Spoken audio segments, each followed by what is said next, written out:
Ladies and gentlemen, welcome to the Fantasy Couch Podcast. I'm your host, Hussein the Brain, and I'm joined with Sushane, aka the Tight End Shaman, aka the Dynasty Day Trader. Yes, We're sir. here to talk about 2024 quarterbacks. Also, talk about how to approach your 2024 rookie dynasty draft, or at least how I should approach my bountiful. I think that's the right word. Yeah, That's bountiful. a perfect word. Any sexy adjective before that works. But I got a big 2024 rookie draft coming up in the Empire League. Some sexy picks, lots of quantity, and pretty much the best quality. So we'll talk about that later. We're gonna kick it off talking about the quarterbacks, and I'm guessing here we got a big dilemma with the number one overall pick in the NFL draft. I'm dying to hear this because this is a big draft. Like, this is huge. We've seen guys like, you know what stat I just read? A lot of these QBs are misses in the draft. There's a lot of misses, period. But the Sure. quarterbacks stand out more because everybody goes trades up and gets them and drafts the number one overall. But it's saying like the percentage drastically goes down like crazy between the number one a quarterback going number one overall versus a quarterback not going number one overall. So it's not like we're talking top 10 or first round or top Sure. 35, but like it goes down so much. Even like if we compare like bust to bust, like Mariota versus Jameis Winston. Right. Jameis Winston to me is like 8 times better than Marcus Yeah. No, Mariota. that's true. Huge No, you're right about difference. that.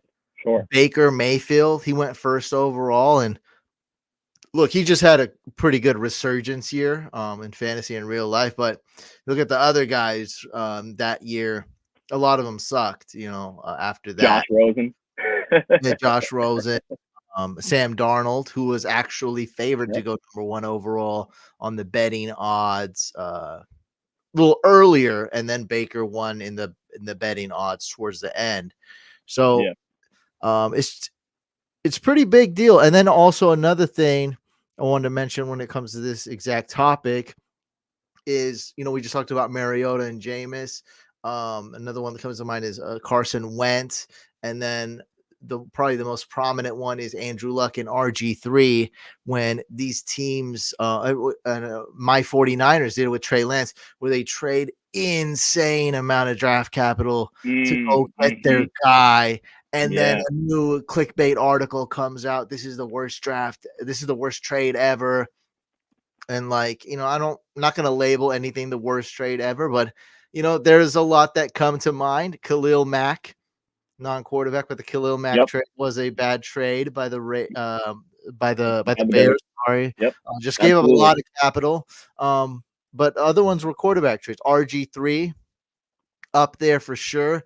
The Right. Washington traded everything. They traded so much to go get RG3, and he looked pretty good his rookie year. He looked phenomenal. But then Yeah. that style kind of got a tune up though. That kind of that what you call it, like rushing quarterback. It was like this resurgence of rushing quarterbacks all of a sudden with Kaepernick and Yeah. Yeah. The mobile running guys I even for forgot sure. Terrell Pryor. He was Right. relevant a little bit just because he can run that, read option. Right. Tebow during that time, Tebow he was Mania a for starting sure. quarterback, won a Definitely. playoff game. Trey Lance for sure. Did Carson Wentz? Did they do that for Carson Wentz? The Eagles? I think they did, but I'm not sure. Did they trade to go get him? I I think Jared Goff was traded Jared for. Goff Oh went number man. one overall. So then I think it was Wentz then that they gave the haul to get Wentz. That would be right. Has I to be. wish we had a produce Carson Wentz But I don't trade. think they traded up for golf. That doesn't seem right to me. I Washington don't remember, traded for. but Yeah, it's so long ago, but either way, one of those two guys were definitely, yeah, you in know, my the haul from was what I given. Team Granson. remember, it was when the Eagles traded to get Wentz, Yeah. but And then again, I'm not 100% sure. So we have this situation right here, and I'm gonna let you take over. But this is what's going on, right? The Bears have the number one overall pick. Is this like I don't know. I don't want to like overdo it, but like, isn't this what like a more valuable than your average number one pick? Would you say? Yeah, no, 100%. It's not even overdoing it. This is crazy. Yeah, without a doubt. And honestly, it's shocking that this is actually a question, that this is even a debate. Um, Look, the Bears they're one of the founding franchises of the National Football League, right? So they've been around since quite literally 1920. That's 104. We're going on 104 years now.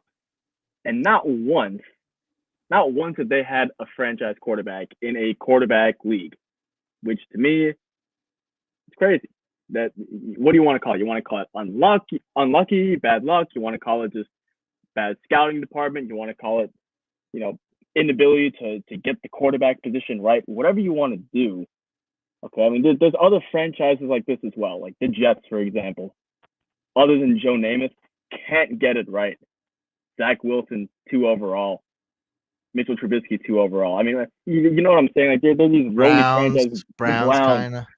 The one time you have a sniff of a franchise quarterback, it goes like the excitement level goes from Deshaun Watson to Deshaun Watson, and now it's like Deshaun Watson. No, sir, give me Joe Flacco.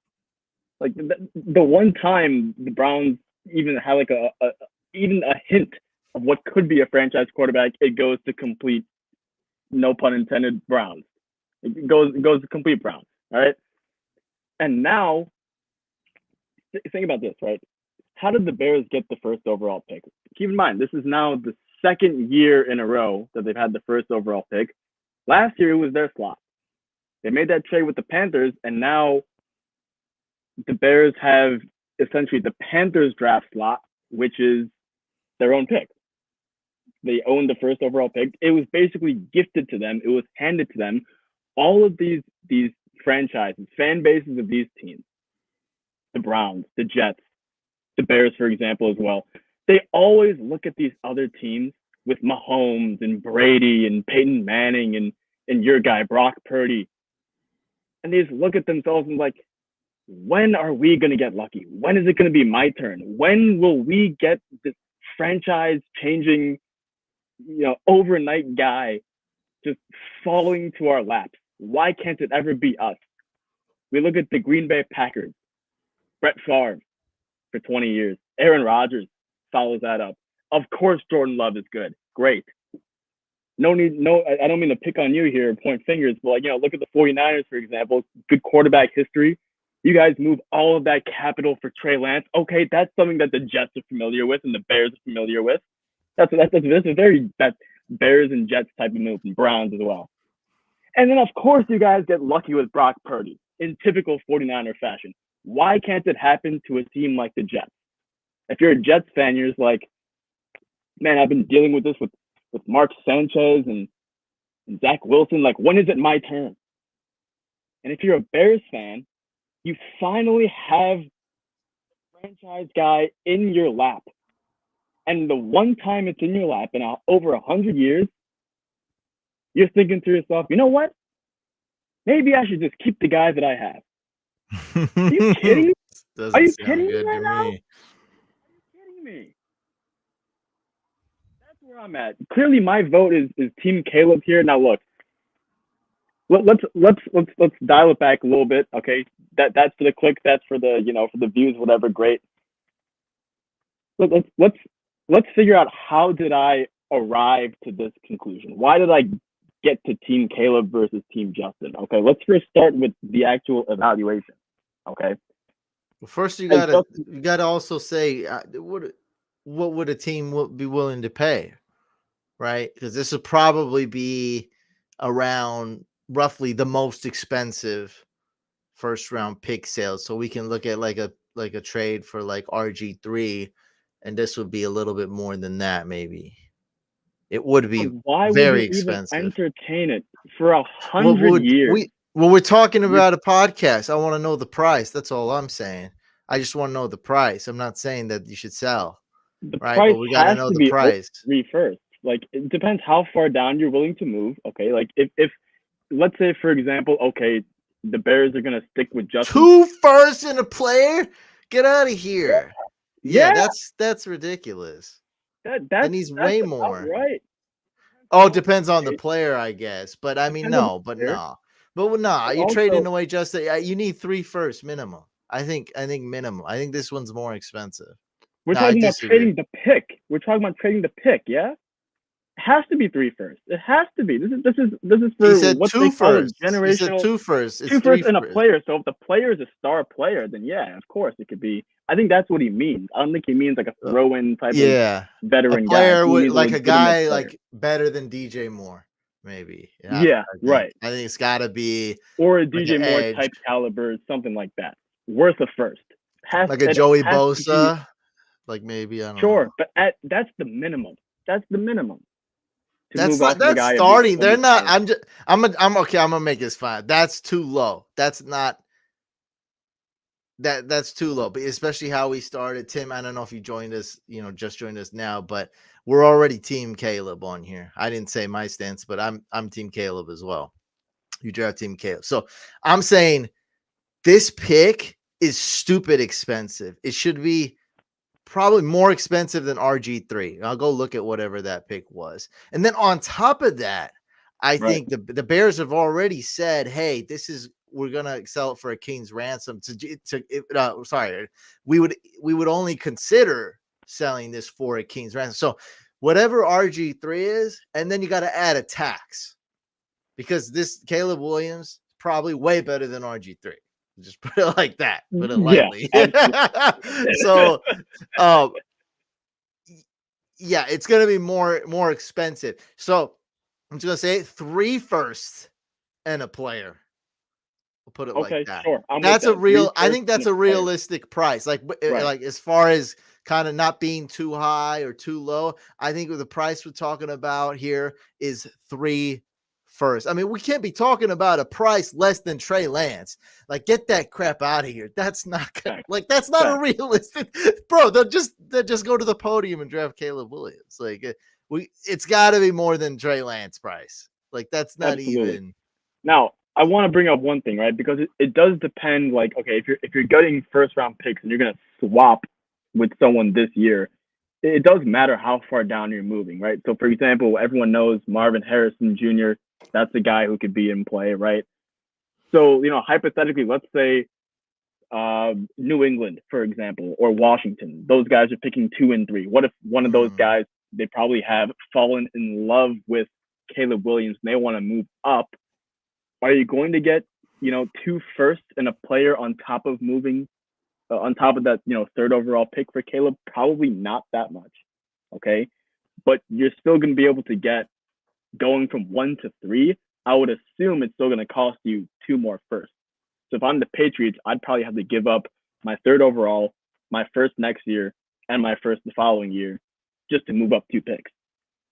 I still think that's how Yeah, much of a value that's Caleb what I Williams mean is by compared 3 to. firsts, by the way. Right, right. That's technically 3 firsts. So it is 3 firsts and not the player, but it's moving down just incrementally, into like into the Marvin Harrison pick, if you will, right?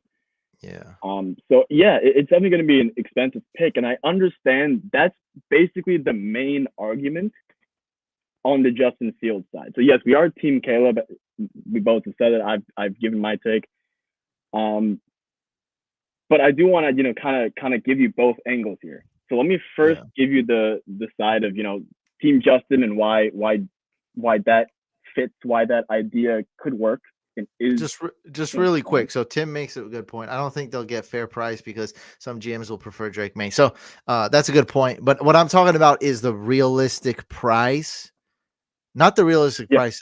That Tim is thinking a random team may want. I'm talking about the realistic price that a team may offer and the Bears are willing to sell. So the Bears, I think, would need more than Trey Lance, or at least as much as like RG3. They need something like that or better.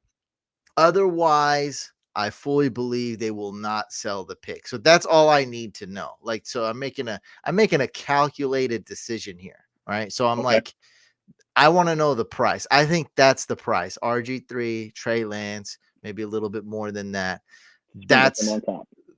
that's the price. I don't think the Bears would sell for anything less. And so if no team's willing to pay for that, Tim, then the then it's podium, Caleb Williams. Like boom, that's it.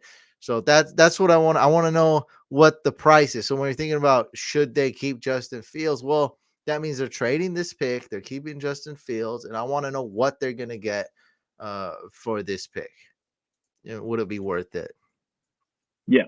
So I mean, that would be the price that I would move off of for sure. But I mean, even so, right? And this really goes to the evaluation because obviously, look, I mean, with if you were to get 3 first-round picks, one of them being Marvin Harrison, I mean, could you build a darn good roster around Justin Fields? Absolutely. Okay. But this kind of boils down to one, the evaluation of these two quarterbacks, Caleb Williams versus Justin Fields, and also the roster you can build around Caleb Williams versus what you're quote unquote would be missing out on if you don't trade the pick for the haul and don't get all those other players around Justin Fields. And I'll answer that part first. The answer is that I've tinkered with the Bears draft capital and free agency and all that stuff. I mean, they have a lot of cap space, and I understand that we play fantasy football and we're dynasty owners for fantasy rookie drafts and whatever. That's basically how we improve our team with just the draft. You got to understand that in the NFL, they have the draft and they have free agency. So there's a lot of ways that the Bears can improve this roster if they simply draft Caleb Williams. They have the 9th overall pick. They can either draft a tackle or maybe another receiver, get Caleb Williams, DJ Moore, and another premier weapon. This is a deep and a very good receiver class. We've talked about that before. And then you'll have more money in free agency to get guys who you need to fill out the rosters on the defensive line and whatever else, right? So there's a way to build around this. And on top of that, you can trade Justin Fields. That trade value I've heard is probably going to be a 2nd-round pick plus. I've heard anything between a 2nd and a 4th, all the way up to 2 second-round picks. So it's going to be something in that range if Justin Fields were to get moved to a team. And those 2 picks would be added on to what you can build around with Caleb Williams.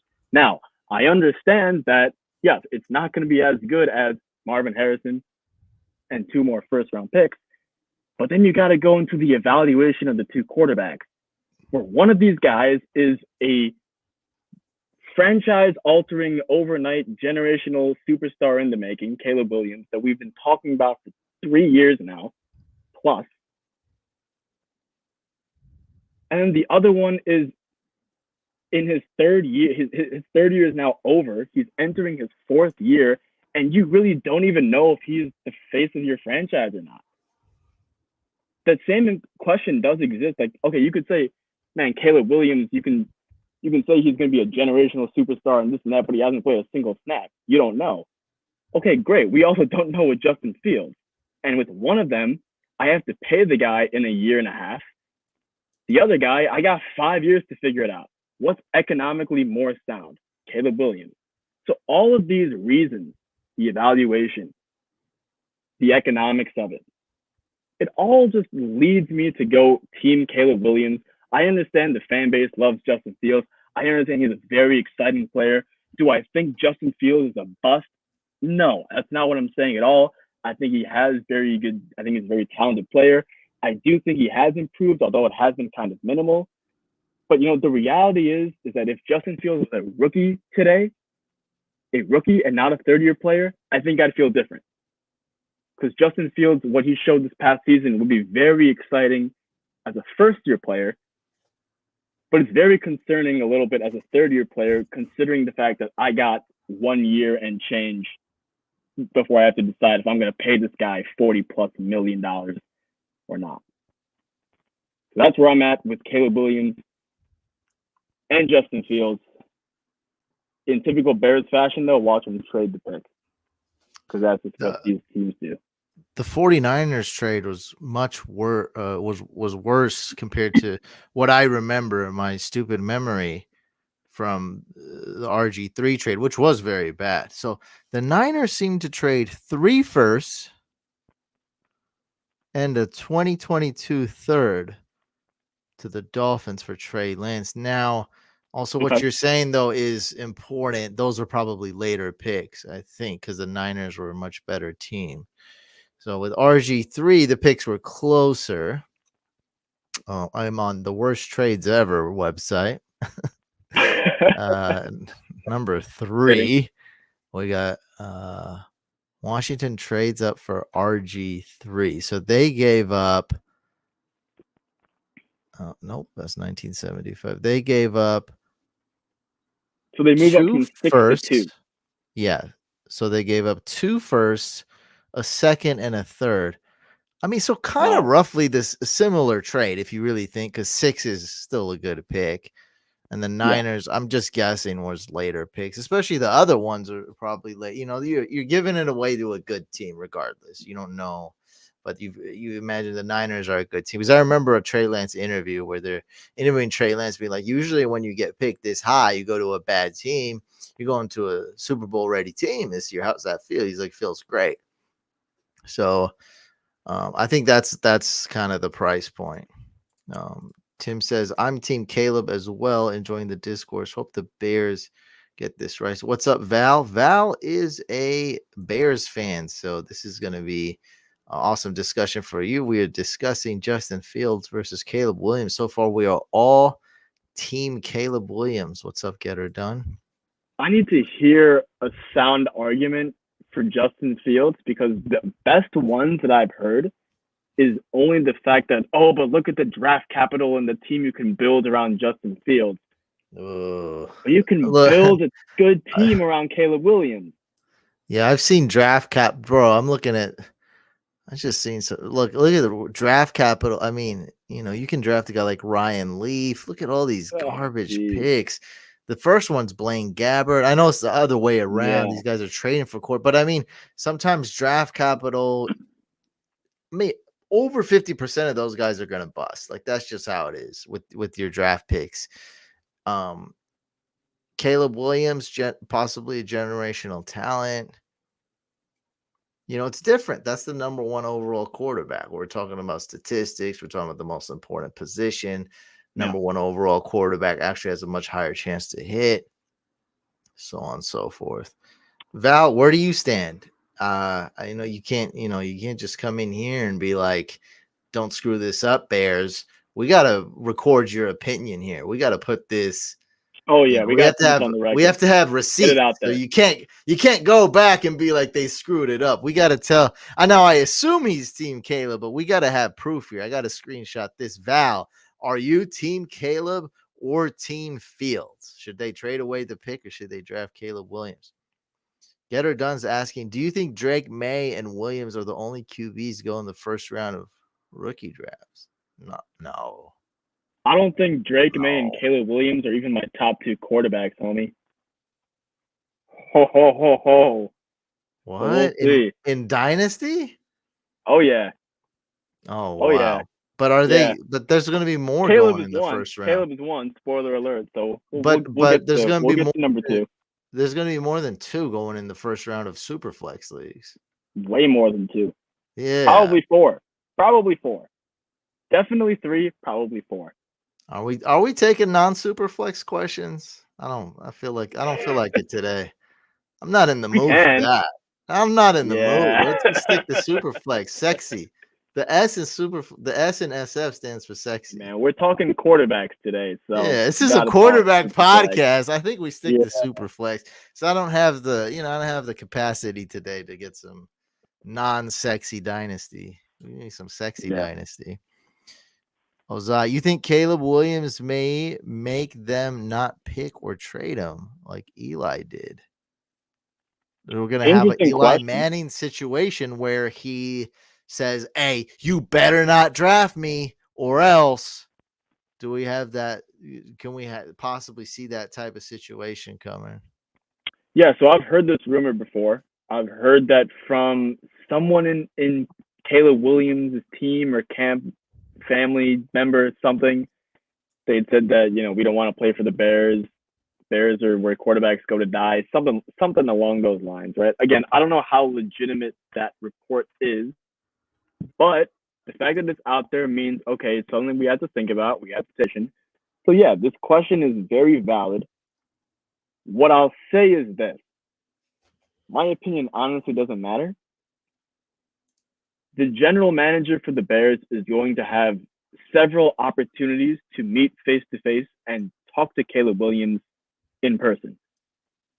If these rumors are indeed true that he does not want to play for Chicago, that general manager in those meetings has to do whatever he can to convince him to play for Chicago. He has to. That should be his absolute top priority. And then once that's done, then you can figure out, okay, how do I figure out this mess with Justin Fields and two quarterbacks after I draft Justin Fields? That's a big deal too. But your priority number one needs to be, if these rumors are true, to get Caleb to want to come play for this team. That would be how I would answer the question. It is a very valid question, though, just because that report is floating out there. And because it's out there, we got to consider it. So a lot of things will be happening. A lot of months to chatter about this. Will he play for the Bears? Will he do an Eli Manning, pull that off? Which will be the other team? A lot of fun stuff. Conversations to be had. I'm not well versed in the Eli Manning thing, and this is before I began my fantasy career, so I'm reading up on it now. I think this will be a good learning lesson for, let's say, if this were to happen or kind of come close to happening for the Bears and Caleb Williams. So very odd. Like this, he's basically saying that Eli Manning secretly told the Chargers, and I could see where the Chargers screwed up here because it wasn't public. He said, "Hey, so what he says. This is a direct quote from Eli Manning. I quietly tried to say, hey, please don't draft me. It can be our secret." I mean, that's alarming. Don't get me wrong. That's a huge red flag, but that wasn't like, bruh, I'm not playing. Like that, this isn't. And then the Chargers made it public. And he says, and they didn't keep that secret part very well. Yeah. That's crazy. I didn't know it was a secret. I knew and, when it was made public and whatever. The Chargers drafted him, right? Yes, correct. They drafted him first overall. He didn't play. I think it was like they drafted him, and then a couple hours later there was a trade, and then the Giants and them swapped him. The Giants ended up picking Phillip Rivers with, what is it, like the 4th overall pick, 5th overall, something like that, maybe 6th. They obviously had to trade a pick on top of that, or whatever. But yeah, I think it was a trade. Like the draft happened, and then the same day, or maybe the next day or something, the picks got flipped. But either way, and then Ryan Leaf's involved. I mean, man, this is just a crazy. Yeah, it's a crazy. It's a whole 30 for 30 NFL documentary thing, you know. But really, though, yeah, I think this is a good lesson to, if Caleb Williams, you got to get this squared away. That's what I'm trying to say. Because I think now there's a good lesson to be learned that this could happen. And so the Bears need full confirmation from Caleb Williams that he's on board. If they don't have that, you can't draft him. And I think they should. I don't think the Bears is a bad organization. I think the Bears need a franchise quarterback, and then people will change their minds quickly. Yeah, of course. I mean, look at the Chiefs, look at the Jaguars. I know Trevor Lawrence is not, that quote unquote generational guy yet, but they're not a laughing stock team compared to what they were before. I mean, they're on that list I was looking at. I mean, this guy's a jokes. Gabbert, They had Right. some other bro. I don't even remember these guys' names. They had some jokes. Like they were all. I don't even know. Yeah, I mean, Minshew was their best quarterback Minshew, actually yeah, Minshew, of course. before T-Law. Yeah, there's some jokes, dude. Some jokes. And man, these quarterbacks can change a franchise's fortune overnight in one pick. So I mean, I understand what you're saying. The Bears just need a franchise quarterback. Are they going to pick him? The fact that it's a debate is just it's disappointing to me. It's very disappointing that this debate even has to happen just because the Bears have been gifted, quite literally handed into their lap, a generational, potentially quarterback. And again, let me remind you one more time, this is not even the Bears pick. This technically should be the Panthers pick. So when I say it's literally gifted, the heavens just had a thunderbolt and zap right in front of you is Caleb Williams. The fact that you even have to like think that you're even thinking about shaking your head and going Justin Fields is just crazy to me. Crazy. Yeah. So Val is not giving.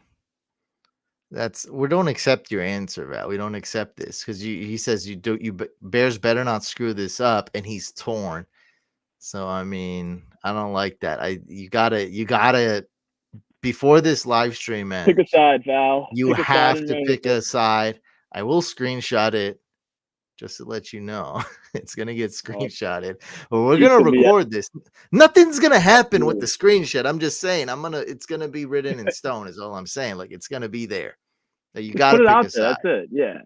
Yeah, exactly. You got to pick a side because it seems like you're already ready to start complaining or yelling at somebody, and which is fine. That's your right as a fan, but you can't, you got to pick a side. You can't be like, I told you so when you didn't tell anybody anything. Yeah.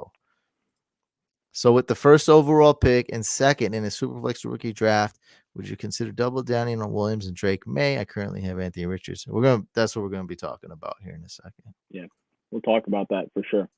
Trade down the second overall if you can. Well, that's the exact question I have for Sushane, and I don't think I'll be trading down the second in my pick. I like my first and second pick. He was talking about fantasy football, right? Not the Bears.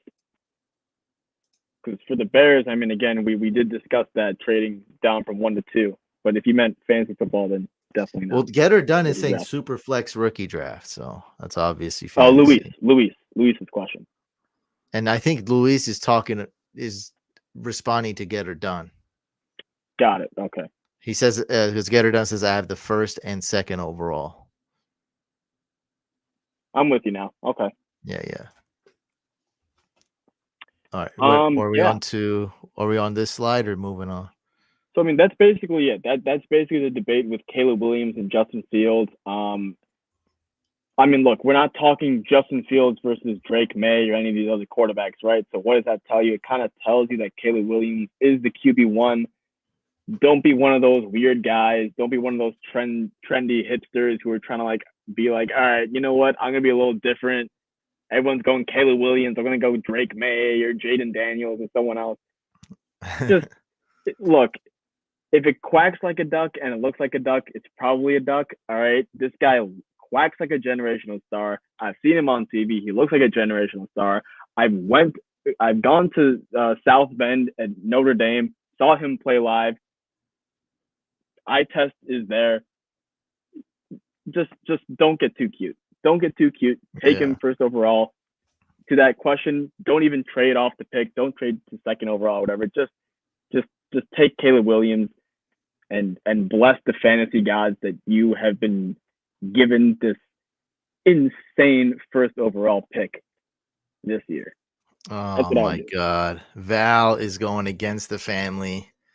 I need to hear the argument then. I need to hear the argument. Team Fields, he says need a better O-line and better wide receiver too to go with DJ Moore. My God. I don't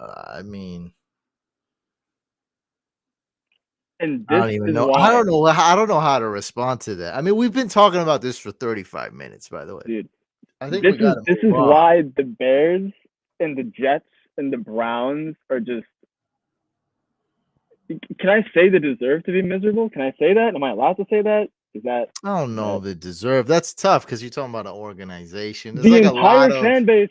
The entire fan base wants Justin Fields. what? I'm I telling didn't. you. Oh, because they like Justin Crazy, Fields dude. because he runs around. I mean, bro, I don't. I mean, yeah, looking at it from the outside, I thought this was a no. I thought this is a layup decision. And what Tim brought up in the beginning was like, regardless of Tim's opinion or anyone else's opinion commenting, there may not be a lot of teams lining up. So it's going to either be like 0 teams lining up for this pick or very few. You know, this is a niche pick, right? There's 32 NFL teams. You can't trade with yourself. So there's 31 trade partners out of 31. There's only going to be a few. Like, I mean, we can already rule out 25 of them like right off the bat. So there's only going to be a few. And are they going to be willing to pay a price? You know, that'll knock down a few more. So now we're only down to a handful of teams, right? 2 teams, 3 teams. That's it. 1 team. Right. And it's like, I don't know. Do you really gonna like negotiate this and bring the price down, which you possibly might have to, and not, you know, not take Caleb Williams? Just take the guy that you've been gifted with. That's it. It's never happened in your life. I know it feels weird. I know it doesn't seem like it happened to us. Like, really? Like the Bears? It really? I know that's how you feel, Val. Just take Caleb Williams. I've always gone with Couch Fam, just chill. Yeah, it's not that important. I really don't. It's not that important. I personally don't care what the heck. I'm just yeah. The Bears can poop and fall in it. I don't care. I'm a Niner fan. So I mean, I'd like. I'm gonna be probably drafting Caleb Williams. I'd like him to put up fantasy points. I mean, other than that, I don't care. We're just having fun. I know this is like do or die for Val. He's a lifer Bears fan, so to him it's a big deal. To me, I'm just a spectator from the outside. I don't really care. It's like a soap opera for you. One that I mean, I'm gonna just be getting the cliff notes from. No, I don't. I mean, I'm just having fun, Val. No, it's not serious to me. But I know as a Bears fan, see, now I'm seeing Val's point of view. As a Bears fan, this is 104 years. You guys might get the next Patrick. You know the Patrick Mahomes that you actually could have got, the actual Patrick Mahomes, and you screwed up and got Trubisky that one time. This is it. This could be the sequel to that. You guys could actually get Patrick Mahomes Jr., Patrick Mahomes 3.0, whatever it is, you get the next Patrick Mahomes. That could happen. I know it's a big deal. I think you guys should go get that. If you got a chance to get something that's kind of like Patrick Mahomes, and the thing is, they got another pick right away. So it's not like you can't build, like you're saying, you can build around Caleb Williams. You can actually build around. Like it's very doable. What did they got? The 9th pick, 7th pick, 9th overall. Yeah, I mean it's a pretty good pick. Mm-hmm. Oh yeah. Right. There's an O-line. Oh yeah. There's about 8 or 9 very elite players. Oh yeah. Yeah, I mean you can get somebody right there. If you just stay there, you can also trade up. Like there's a lot you can do. Yeah. All right, we got another receipt here.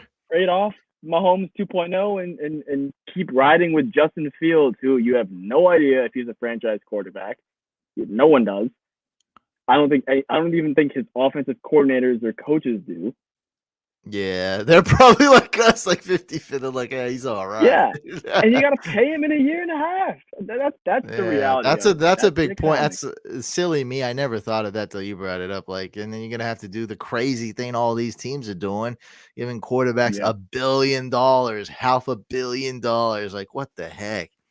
I would take. So we got another receipt here. Let's screenshot that. Get her done saying, I would take Caleb Williams if I'm a Bears fan. I'd give away Trey Lance for him. What does that mean? What? Give away Trey Lance. Now he's a Cowboys fan. I don't know what this is. I don't know what that comment is. And Val says Mahomes wouldn't be Mahomes with the Bears. Now I love that And then he said, no Oh Kelsey, no Tyreek. man, Now, hold on a second. I don't like bad the news second half of bears, this huh? comment because I love the first half. He's right. But he's given like excuses, bro. He wouldn't be because the Bears organization sucks, right? Because wasn't Matt Nagy there? Or did he come right after? But like the Bears organization, don't discount Andy Reid and the Chiefs organization. Andy Reid's a baller, bro. Andy Reid made every quarterback look elite. He made Donovan McNabb's career. He made Alex Smith. We were fooled that Alex Smith was an elite quarterback for 1 year. Other than that year, he sucked. Trust me, I watched Alex Smith a lot as a Niner fan. Yep, He 49ers, got Alex Smith into the pro. I mean, he got him a contract. I mean, everything. Like Alex Smith's a beloved guy, like all due to Andy Reid. I mean, he played also well in Kansas City. He was a good quarterback in Kansas City. Alex Smith. Yeah, Vic went from prison to Pro Bowler. Another great example. Yeah, so don't just Kelsey and Tyreek were huge. Don't get me wrong, mostly Kelsey, but also Mahomes did well with last year with Juju Smith-Schuster as his number one wide receiver. No Tyreek Hill. So I think the bigger thing here in this comment needs to be the Bears organization versus the Chiefs organization and Andy Reid. I mean, like the Chiefs also did draft Kelsey. They also did draft Tyreek Hill. I mean, that's organizational picks. Like they handpicked those guys. I don't know who the Bears were picking. I don't know who they were picking. Anthony Miller, Darnell Mooney. Who did I draft? Jones. Who did I draft, Sushane? Who's that wide receiver? Anthony Miller, yeah? We all drafted. Oh, that was him. Yeah. I don't even remember his name. Oh, yeah. Right? That was him, right? That was him. Oh, I've been screwed by Bears wide receivers so many times. Every time. So many times. When have we gotten a... I see this comment. That's the one I mix up with my goodness. Actress all the time. I forgot about that name, too. Man. Wow. Isn't that Calvin Ridley's brother? Cousin, brother, nephew. Something, yeah. They always get the worst brother. Yeah, the ugly brother. For sure. They always get the bad brother. The bad, yeah. Not good. Oh, it reminds me I had another topic, but should we move on before? I mean, we can move on. Let's move on. And I have another okay. Let's keep it going. We stay on this for an hour. Caleb Williams, Patrick Mahomes is the comparison here. Go back one slide. I think there's a second half to that after the field. Oh, yes. Right here. Move down. Yeah. So let's do some imagination here. Or imagining here. All right. You're on your sleeper app. Your draft has begun. You load up the draft, and you hear that sound. Whatever that sleeper sound that they have when a pick is in. Pick is in. First overall pick. You're in your super flex league. Caleb Williams. It's over. He's gone. He's off the board. You're not getting him. You can't trade for him. You tried. Not working. Caleb Williams is off the draft board, and you still need a quarterback. What do you do? Well, I got great news for you because you have plenty of options. Plenty of options. I believe that there are 6 quarterbacks not named Caleb Williams that I would say are worth taking a shot on. I'm not going to tell you there are 6 quarterbacks who are going to pan out in the league. I do think that there are 6 quarterbacks worth taking a shot on because at the end of the day, we really don't know until we know.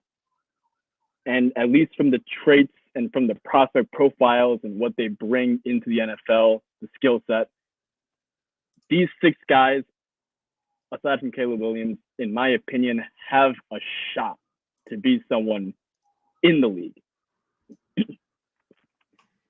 First one I want to talk about, Couch, and now we can go to a couple slides after the Caleb Williams one, is LSU's quarterback, Jaden Daniels.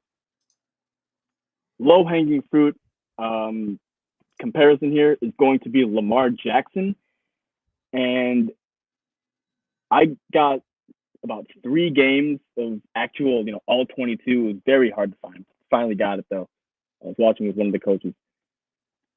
All 22 tape of Jayden Daniels.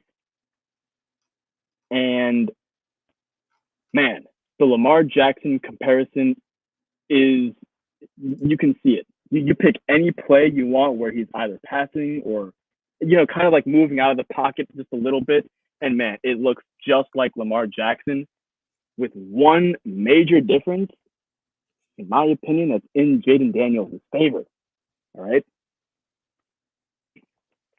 So, I'm big on the mechanics, especially if you're like a dual threat or like a scrambling quarterback or like a rushing, QB type of guy. I really want to, make sure that the mechanics are sharp and that the actual throwing of the football is good, because I know from just watching football for all these years that, yeah, a running quarterback is very exciting, but a running quarterback only does not last. And in Dynasty, you need someone who can last, because if you get a guy who can pass, those fantasy points they can still put up fantasy points, even though they can't, maybe not as great of a runner, but they still put up those fantasy points and they last longer, right?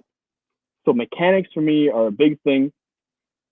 And while Jayden Daniels does not have perfect mechanics, definitely things he can work on, like any quarterback, he is already miles ahead of Lamar Jackson as far as just the footwork, just like taking a 3-step drop, for example. Something as simple and basic as that.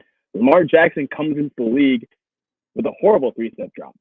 Basically, in some people's eyes, if you're like a super quarterback, stickler type of coach or fan, or that's how you view the game, you would say that he probably didn't even have a 3-step drop. That's how bad it was. Jayden Daniels already comes into the league with that.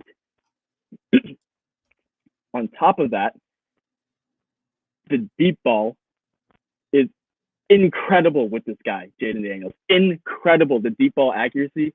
The way I would describe this to you, Cal, it's like if you had Lamar Jackson as like a runner, or like as like a pocket presence type of guy and size, and you gave him Josh Allen's arm.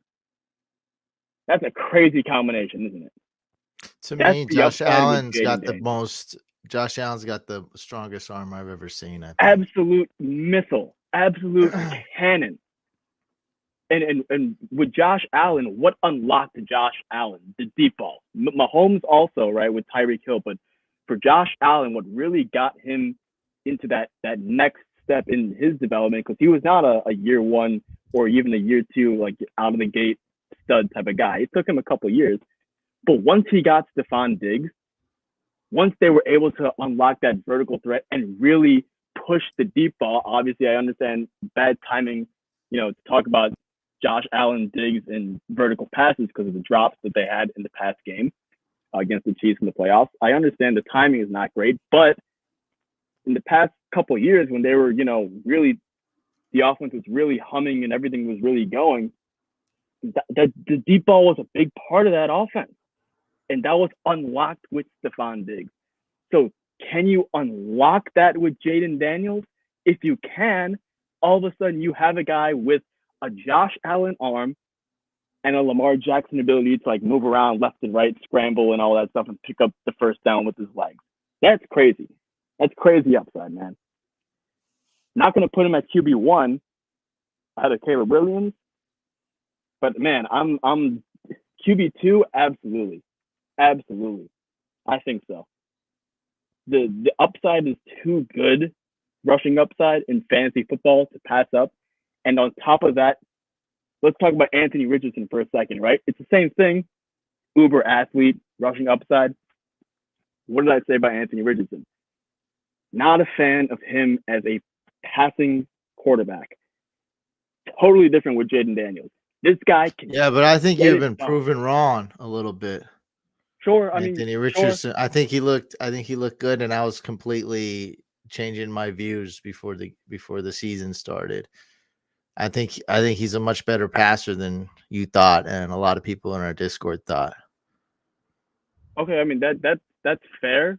I want to see a larger sample size before I, you know, concede to that, if you will.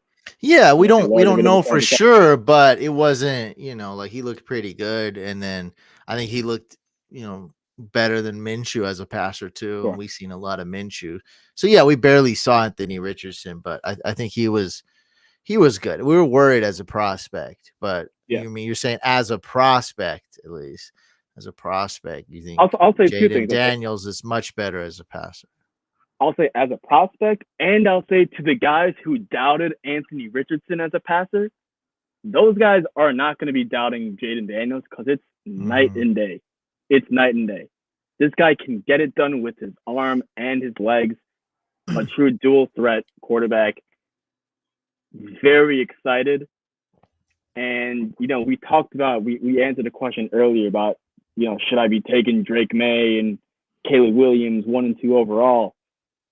Man, I would have said that yesterday, and then today I got my hands on some tape with Jaden Daniels, and my opinion has completely flipped. All it took was 3 games. That's all I needed to see.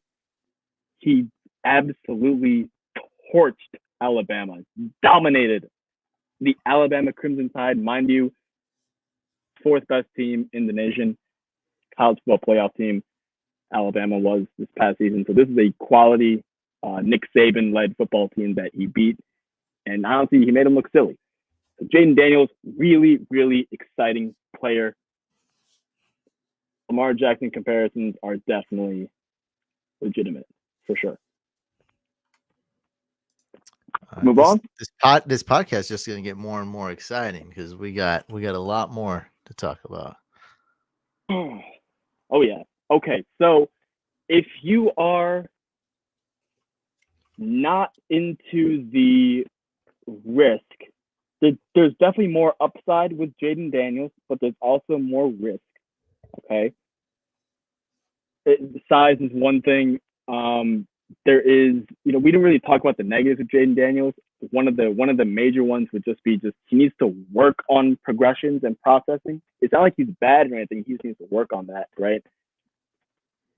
If you want someone who's more, prototype, looks And the let me part, add this: part. a lot of couch leagues, 6-point passing touchdown leagues, Yeah, standard leagues. Remember, we had a big debate in our high stakes league, $500 buy-in with Lamar Jackson. And Bob was like, "Hey, what about Lamar?"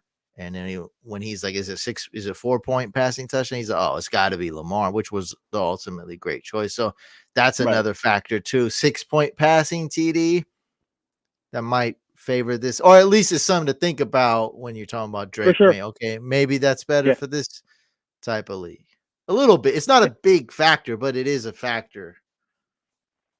I would say that even with the 4 versus 6-point difference, I think I'm comfortable enough with Jaden Daniels where regardless, he's still going to be my second rated quarterback in the class. Now, I'm still a big fan of Drake May, but here's my big issue with Drake May, okay? Yes, he looks the part. The metrics are the part, 6'4", 230, pocket passer, mechanics are great, all that stuff, blah, blah, blah, fine.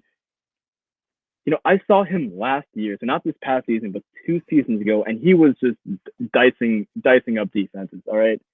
And then he loses Josh Downs, who is Josh Downs a good receiver? Yes.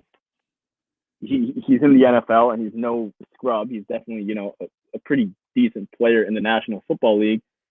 But he's also not like Justin Jefferson or, like a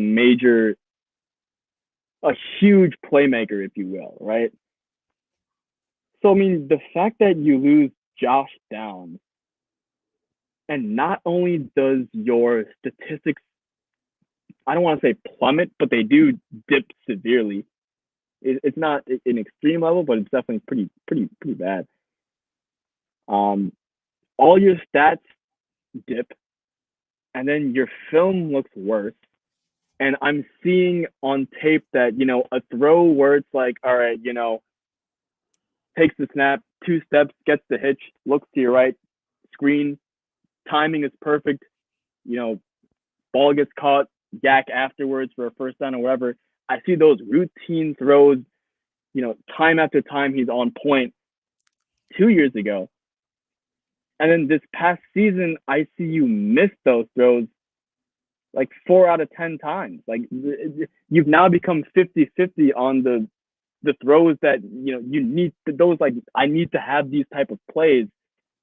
Like, I don't know what happened. And like, yeah, I understand Josh Downs, you know, you lost Josh Downs, but like, was he really that much of a difference maker? Because it doesn't seem like it, right? So I'm just kind of, I don't know.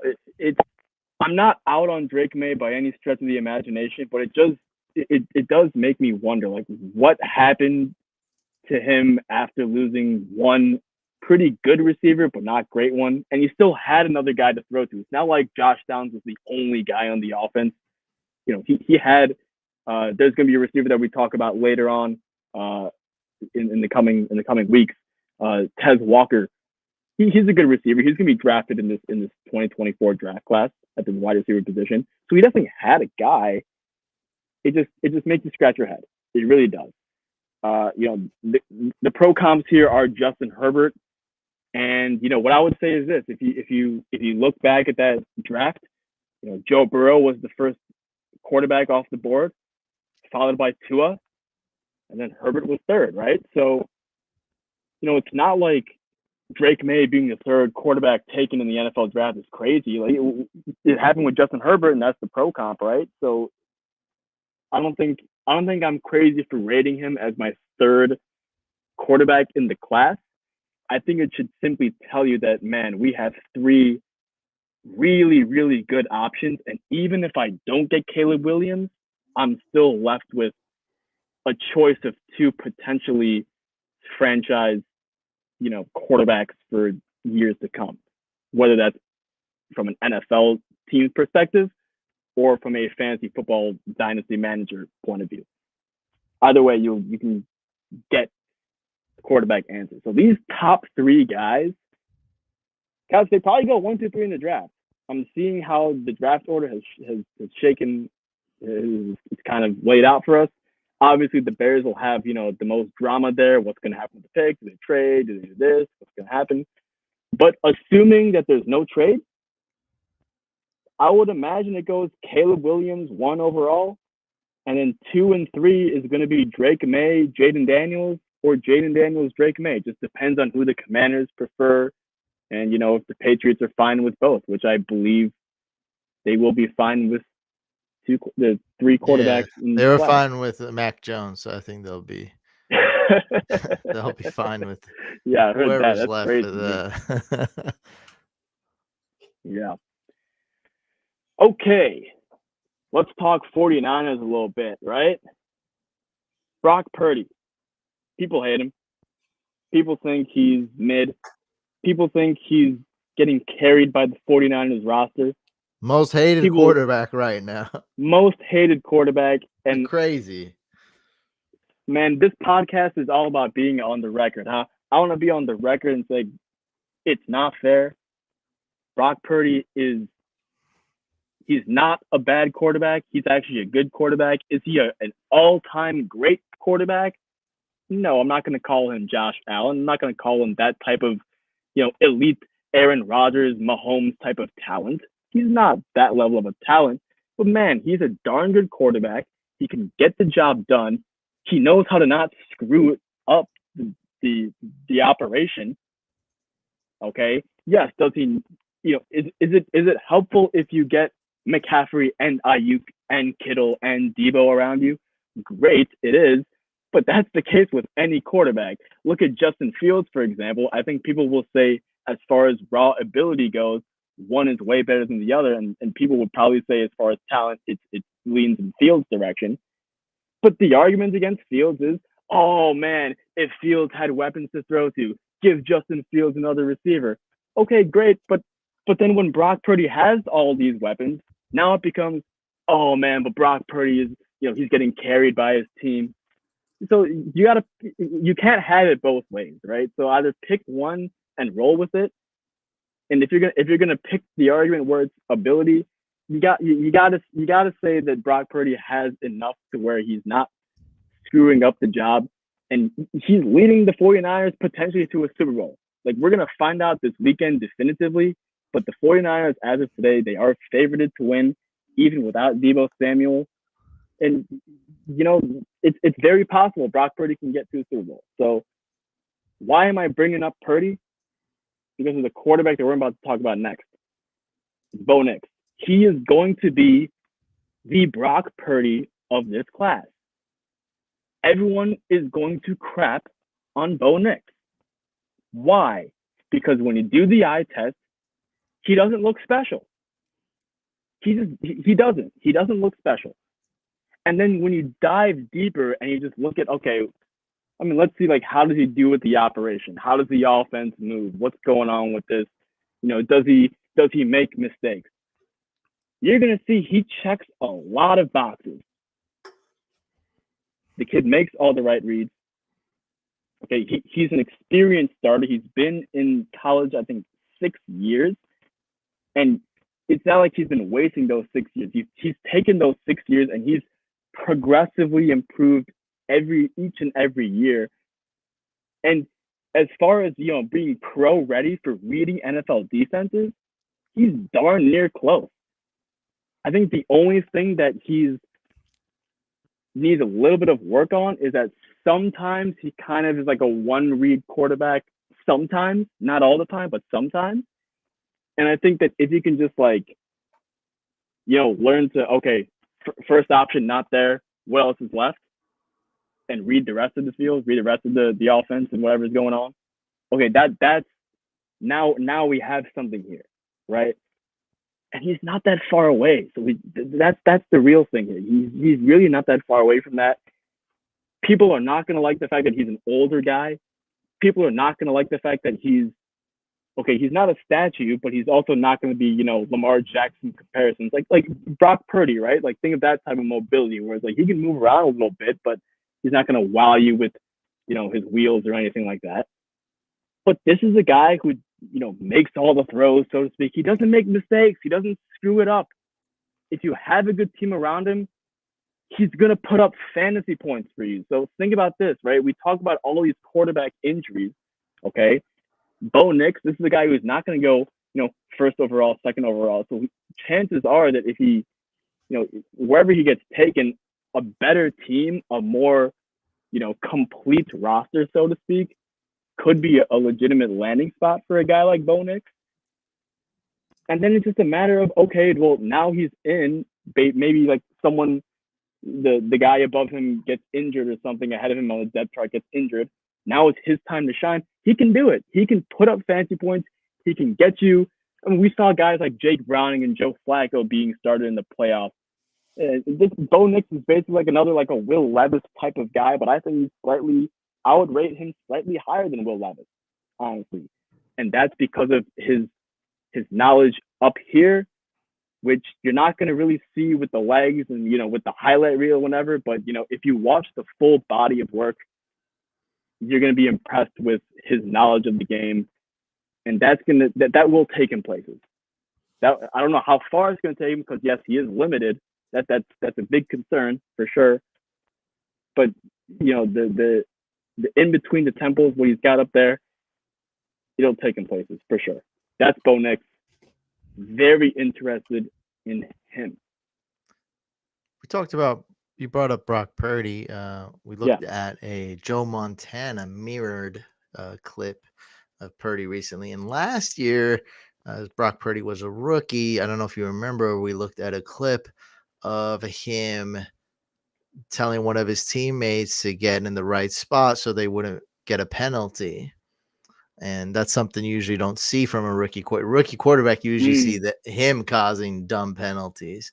Now I got a new clip for you. I'm guessing you haven't seen this.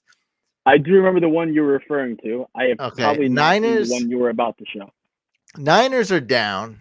Everyone's listing their 49er sports cards and Purdy sports cards on eBay.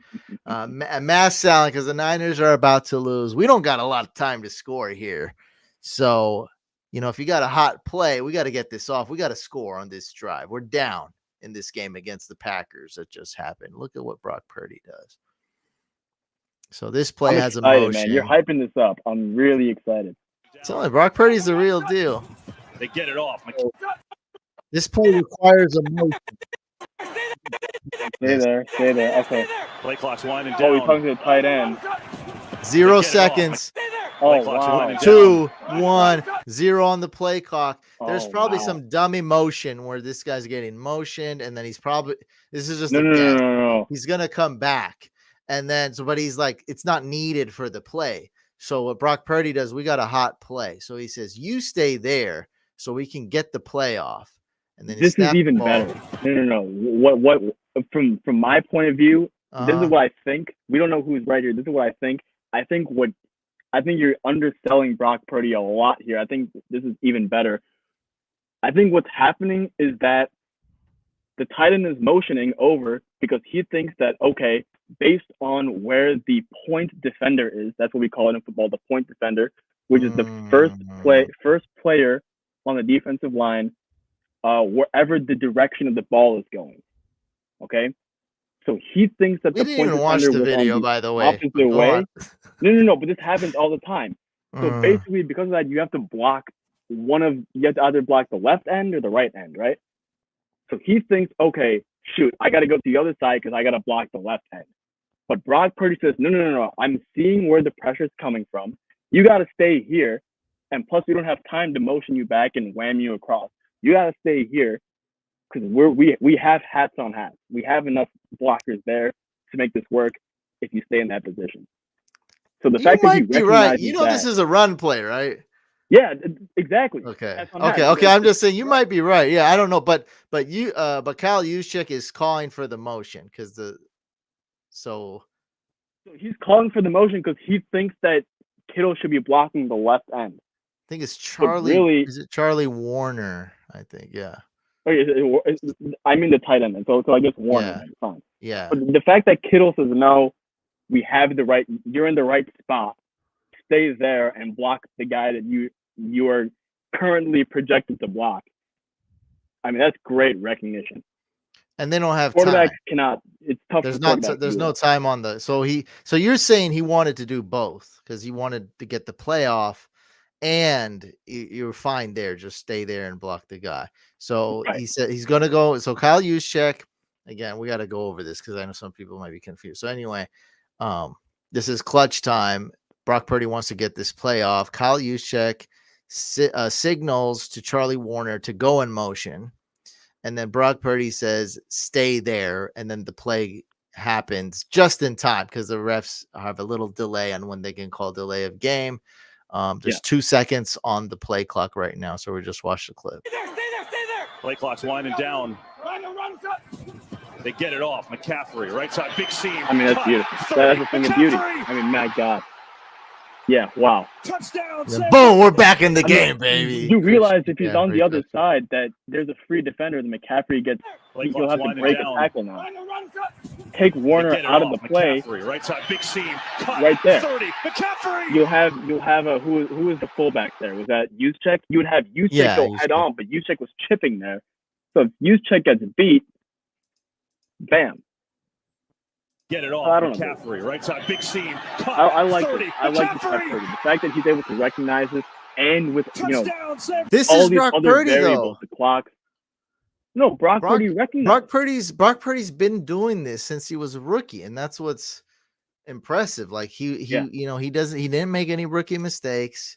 He played great, and he gets all this hate, which is just crazy. They don't want to give him the Kurt Warner treatment. They want to give him the scrub treatment, which is just wild. I don't understand. I mean, he wasn't the second to last pick of the draft. That's not as sexy. He was the last pick of the draft. Very last, irrelevant. Mr. Irrelevant. It's in the name. Like, how is that not a dope underdog story? They don't want it. They don't want it. People just want to hate.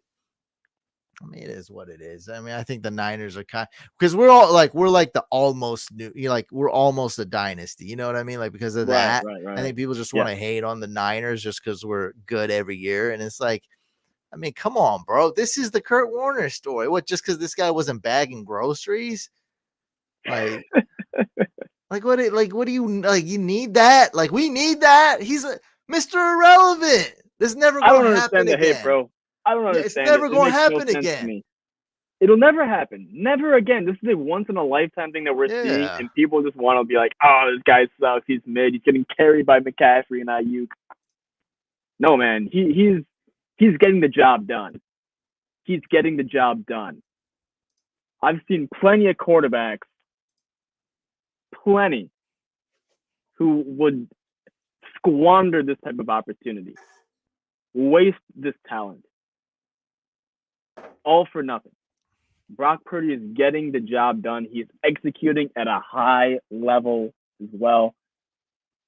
Put some respect on Brock Purdy's name soon. And Bo Nix is going to be just like Brock Purdy. It's almost, man, it's very strange how similar these guys are, not even just as like prospects and like, you know, the way they look on the field, but also like all those other things that we're talking about, like not making mistakes. You know, one thing about Brock Purdy, he was a very experienced starter in college. He was a 4-year guy at Iowa State, played good competition. Bo Nix, 6-year starter, Power 5 all throughout. So he's been around the block. He's seen a ton of football, so to speak. So there's a lot of similarities here. Obviously, you know, now that Brock Purdy's, you know, the cat's out of the bag, I don't think Bo Nix goes last overall. But we'll see. All right, so I've been kind of gassing everyone up so far, right? I got to knock someone down. You know, it's not going to be all cherries and bunnies and whatnot.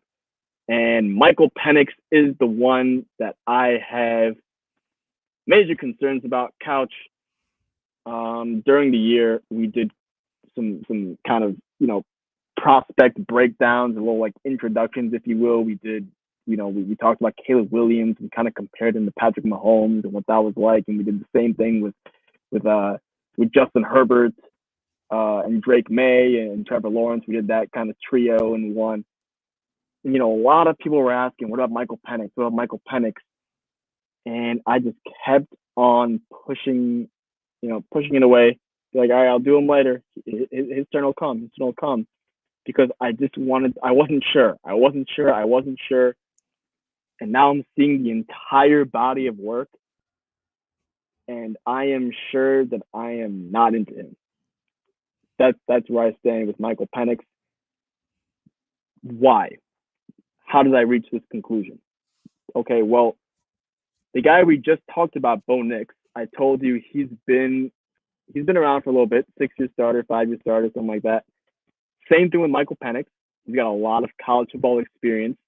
Okay, what did I tell you about Bo Nix, though? I told you he improved every year. He doesn't make mistakes. You know, really a pro ready. He can read coverages well. That type of stuff.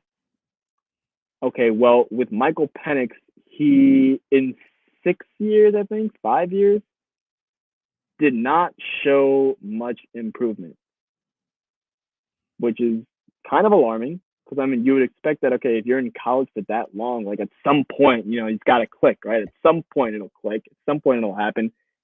Hasn't happened just yet. He is late on a lot of throws. I didn't say he misses throws, Couch. I said he's late, which means that, you know, the processing is slow. When the NFL, that's going to be that's a huge problem. Huge problem. It's going to be a pick six. Yeah. I got one more thing before you make it even worse here. Though pick six is probably the worst thing for a quarterback. I have seen plays. This is no longer a guess. I have seen plays where my man, Michael Penix, he's not even looking or reading the safeties. He's not even looking at them. He's making he's basically predetermining where he's going with the football before anything happens, and usually it ends up in a disaster. You got to read the defense, my man. You got to see what's happening. You got to see what's going on in front of you. Reading the safety is step one, usually. That's step one. Corners and safeties.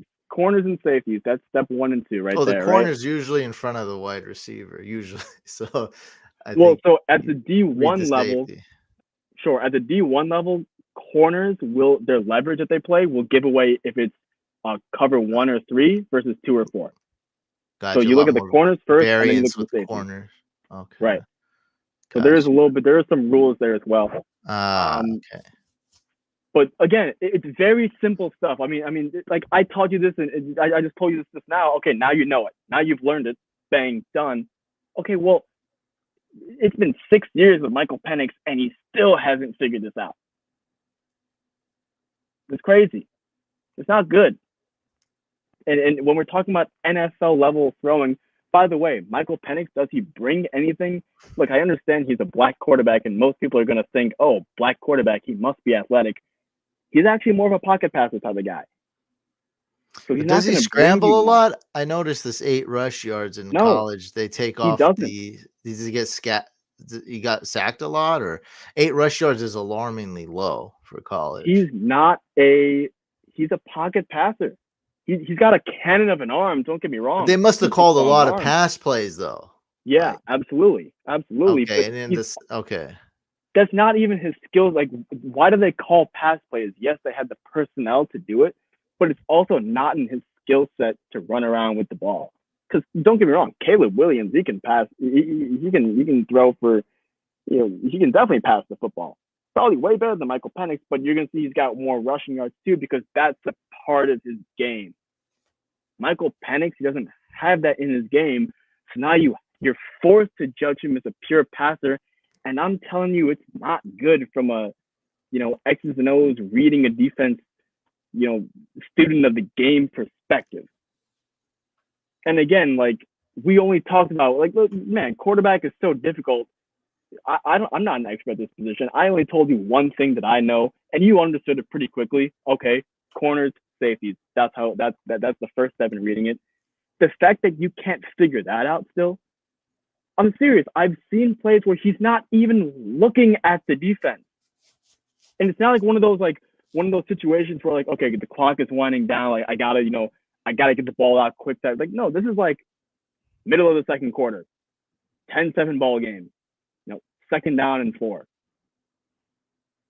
There's no hurry for anything. And he's just making these predetermined, he's forcing it in. You got to read it, man. You got to read it. I don't know. It's frustrating. Seriously, it's frustrating to watch. Because he does have a very strong arm. I've heard because the upside is there. I mean, I do think that someone's probably going to, how quarterbacks go. I do think some team is probably going to take him like maybe late round 1 just because, that elite arm talent, the arm strength is there. And by the way, the accuracy, not horrible, but the timing, like if I throw you a perfectly accurate ball, but I'm like always 2 steps late, the defender's gonna be all over you. And like you said, to your point, it's probably gonna be a pick 6 every now and then. That's not good, man. So Michael Penix, I mean, if you're going to force me to call one of these guys a bust, because, I mean, let's be honest, the reality is not all of these guys are going to pan out. I wish all 6 or 7 of these guys would be franchise quarterbacks. That'd be great for us, but that's not how the world works. But if there's one guy of these 7 I'm going to say is the bust, I'm probably going to say it's Michael Penix, because I have the most concern about him and his NFL projections as of today. And I don't think an NFL combine is going to change my mind, Couch, because that's just about metrics and about, athleticism and whatever. And I already told you he's not a mobile quarterback. The athleticism is not going to be, a part of his game statistically and for fantasy.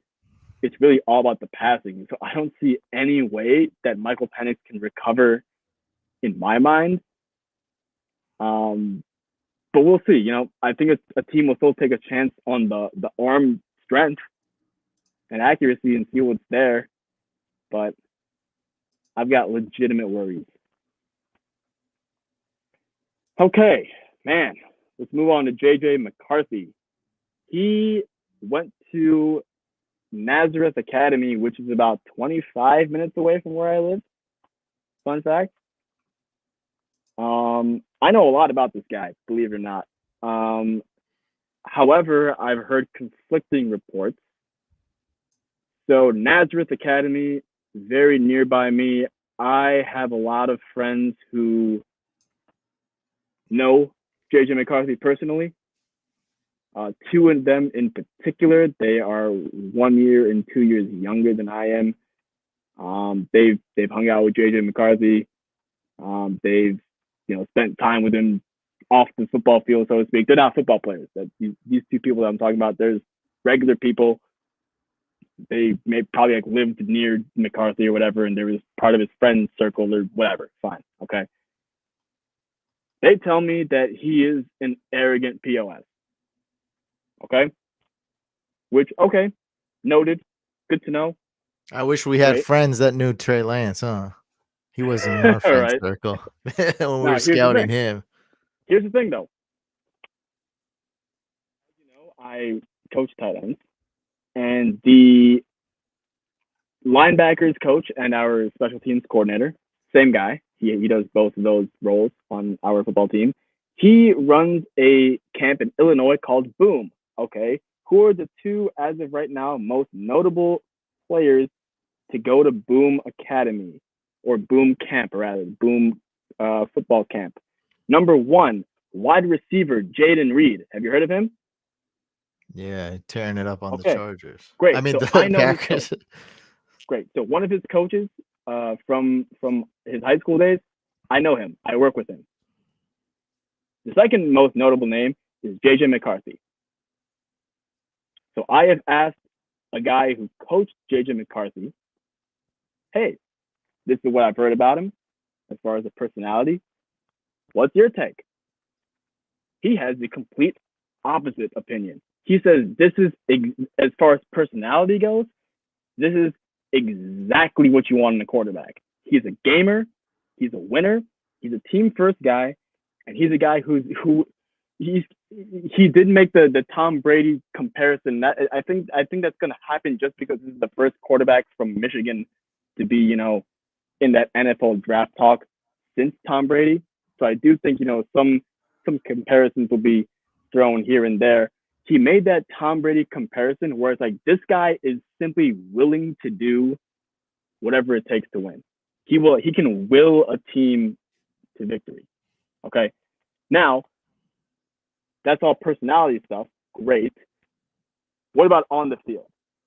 He's definitely not Caleb Williams. All right. However, I don't want to say he's an unknown, but he's definitely not a guy that we've seen unleashed, in my opinion. Okay, so Michigan, this is a run-dominant team.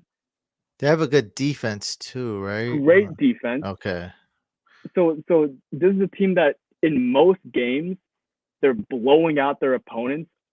They don't have a strong receiving core, so they're really doing it because, okay, the running backs are just going wild, and the defense is not allowing many points. And then the next thing you know, it's middle of the second quarter, and the score is 28-0. And now JJ McCarthy is kind of in cruise control mode, just kind of in game manager mode, just kind of just making sure he doesn't, like we've talked about earlier, don't make those mistakes, take care of the football, that type of stuff.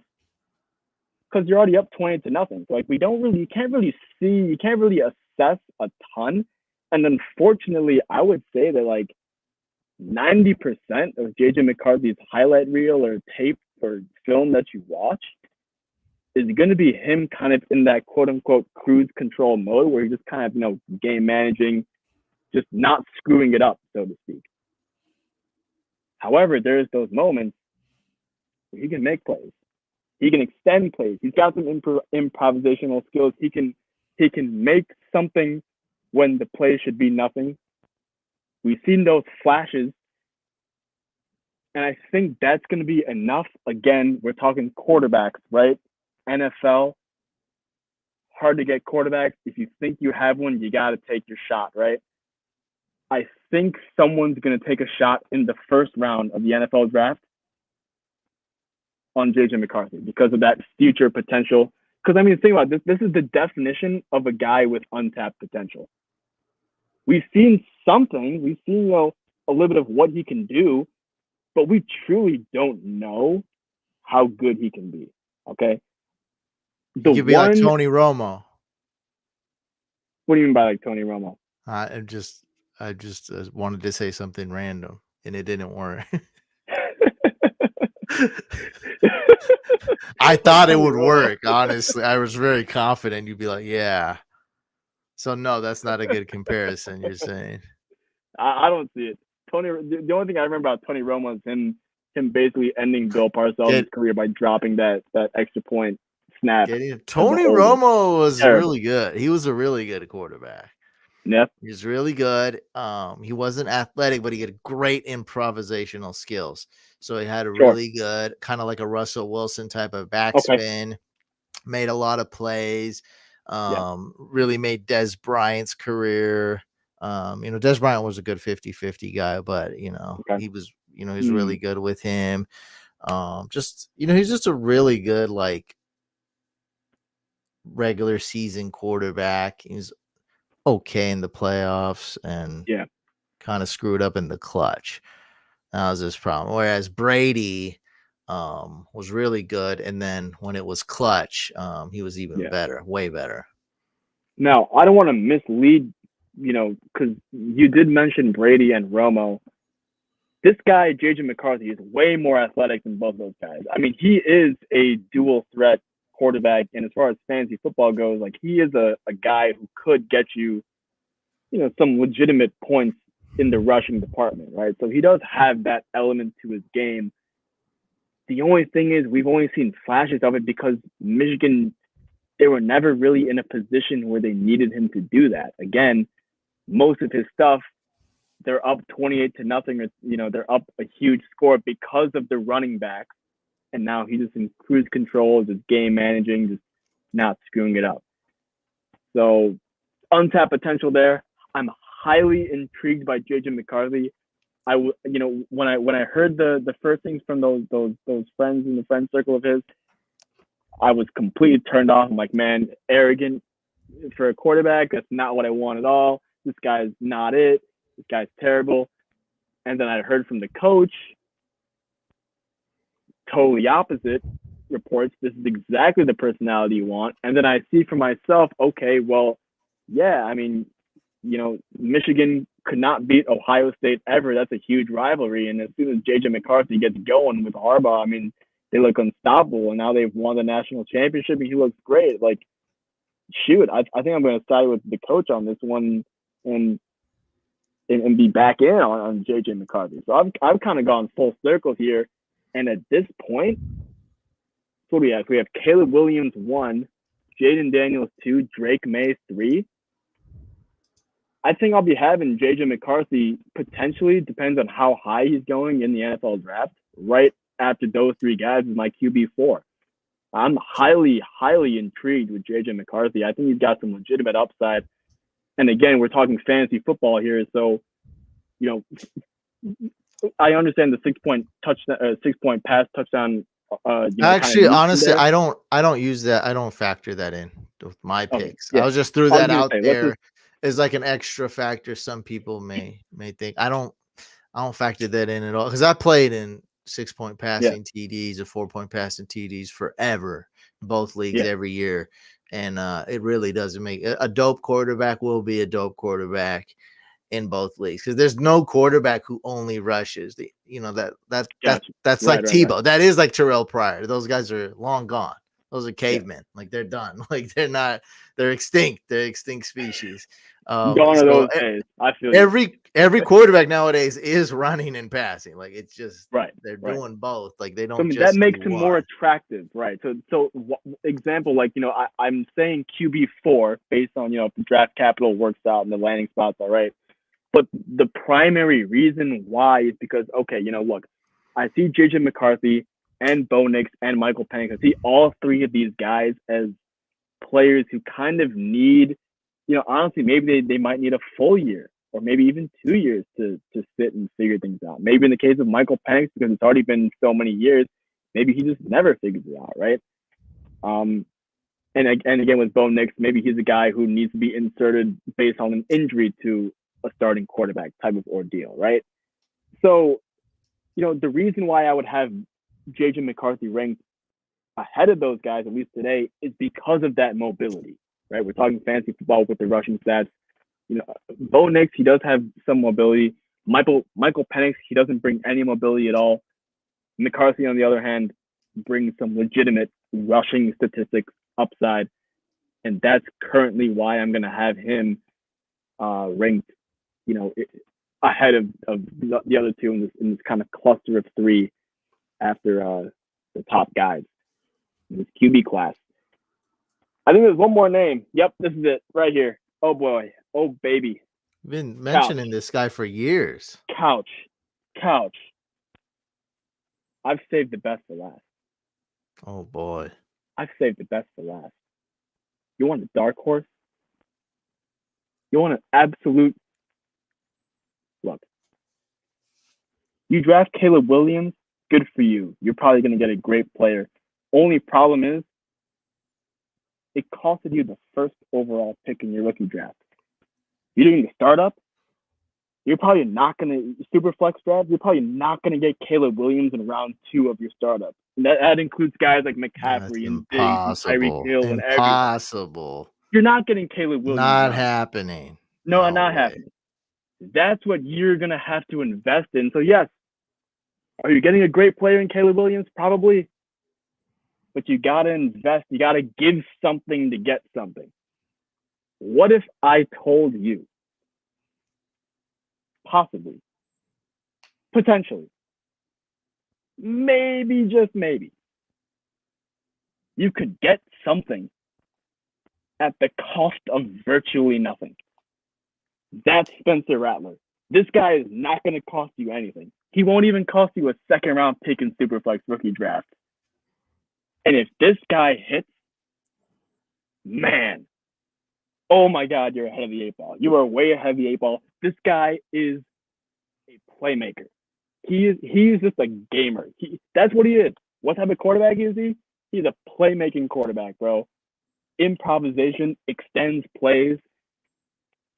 I guarantee you this guy will get drafted. I promise you this guy will get drafted in the NFL draft. There is no doubt in my mind. There is a 1,000% chance Spencer Rattler will be drafted in the 2024 NFL draft. I don't care where it is. 5th round? 6th? 4th? I don't care. I am drafting this guy in virtually all of my leagues, wherever I can get my hands on him, for one reason and one reason only. It's the economics of the pick. It's like a 3rd round pick, maybe even 4th round rookie pick in some leagues.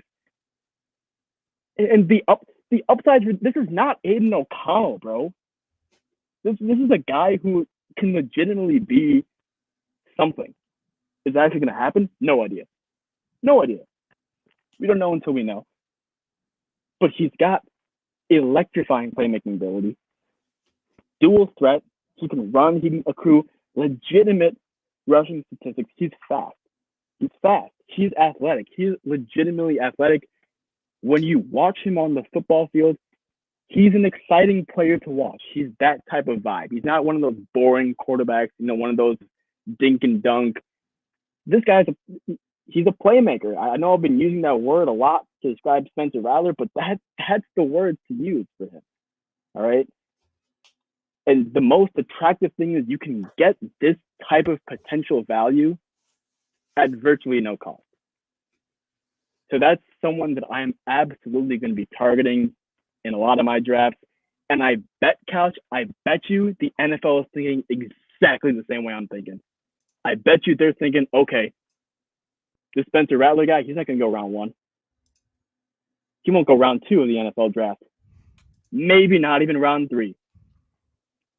If we're that NFL team, let's say we're a team like, give me a team who's not picking high. Maybe like the Raiders, for example. The Raiders could definitely pick Spencer Rattler in like round 4. Give him a shot, compete. By like week 8 or 9, maybe he's actually something. Just for example. You know what I mean? Is this the safest player on the planet? No. But that's why you don't have to pay a first round pick or a second round startup pick or whatever, a premium asset to go get this guy. I think given the cost, he is more than worth it. He's becoming a steal, in my opinion, for the cost to get him. And you Spencer think he Rattler, won't be a day one starter? he could be. He absolutely could be. I'm Possibly. not going to bet on that, but I think Yeah. that's definitely in his range of outcomes. Like Russell Wilson. I mean, Russell Wilson did Yeah. it, and he was unlikely to have done Yeah, that. exactly He like beat out Russell. the guys be in the his example. camp. That would be the example. I mean, this is a guy who has that type of talent for sure. I prefer him evaluation-wise to Michael Penix. Michael Penix is the guy that people are potentially, giving a round 1 draft grade to. Yeah, because he was in the lead for the Heisman At one point, certain time. Yeah, at one point, yeah. Right.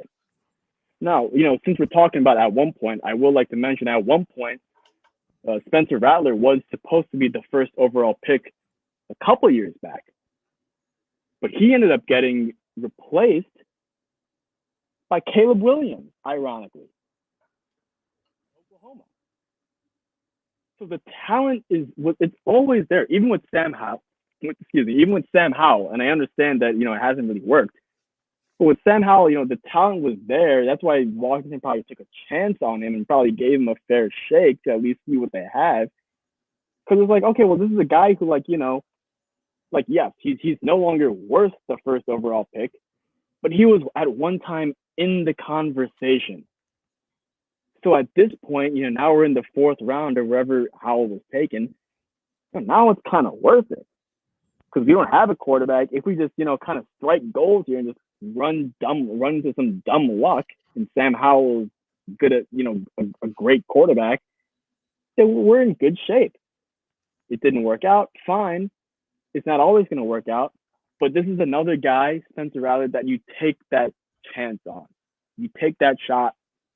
And again, as far as if we're wanting to compare Howell versus Rattler is way more, mobily rushing, exciting, playmakery type than Howell is from that perspective. So very excited about Spencer Rattler. Definitely my dark horse guy for this class. I'm probably going to be trying to get him in as many leagues as I can, of course, at that perfect discount.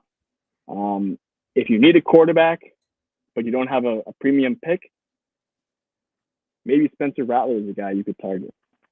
Take a shot on him. And I had the $1 million question for you. I wanted your opinion on something, but I forgot to mention this news at the top of the show.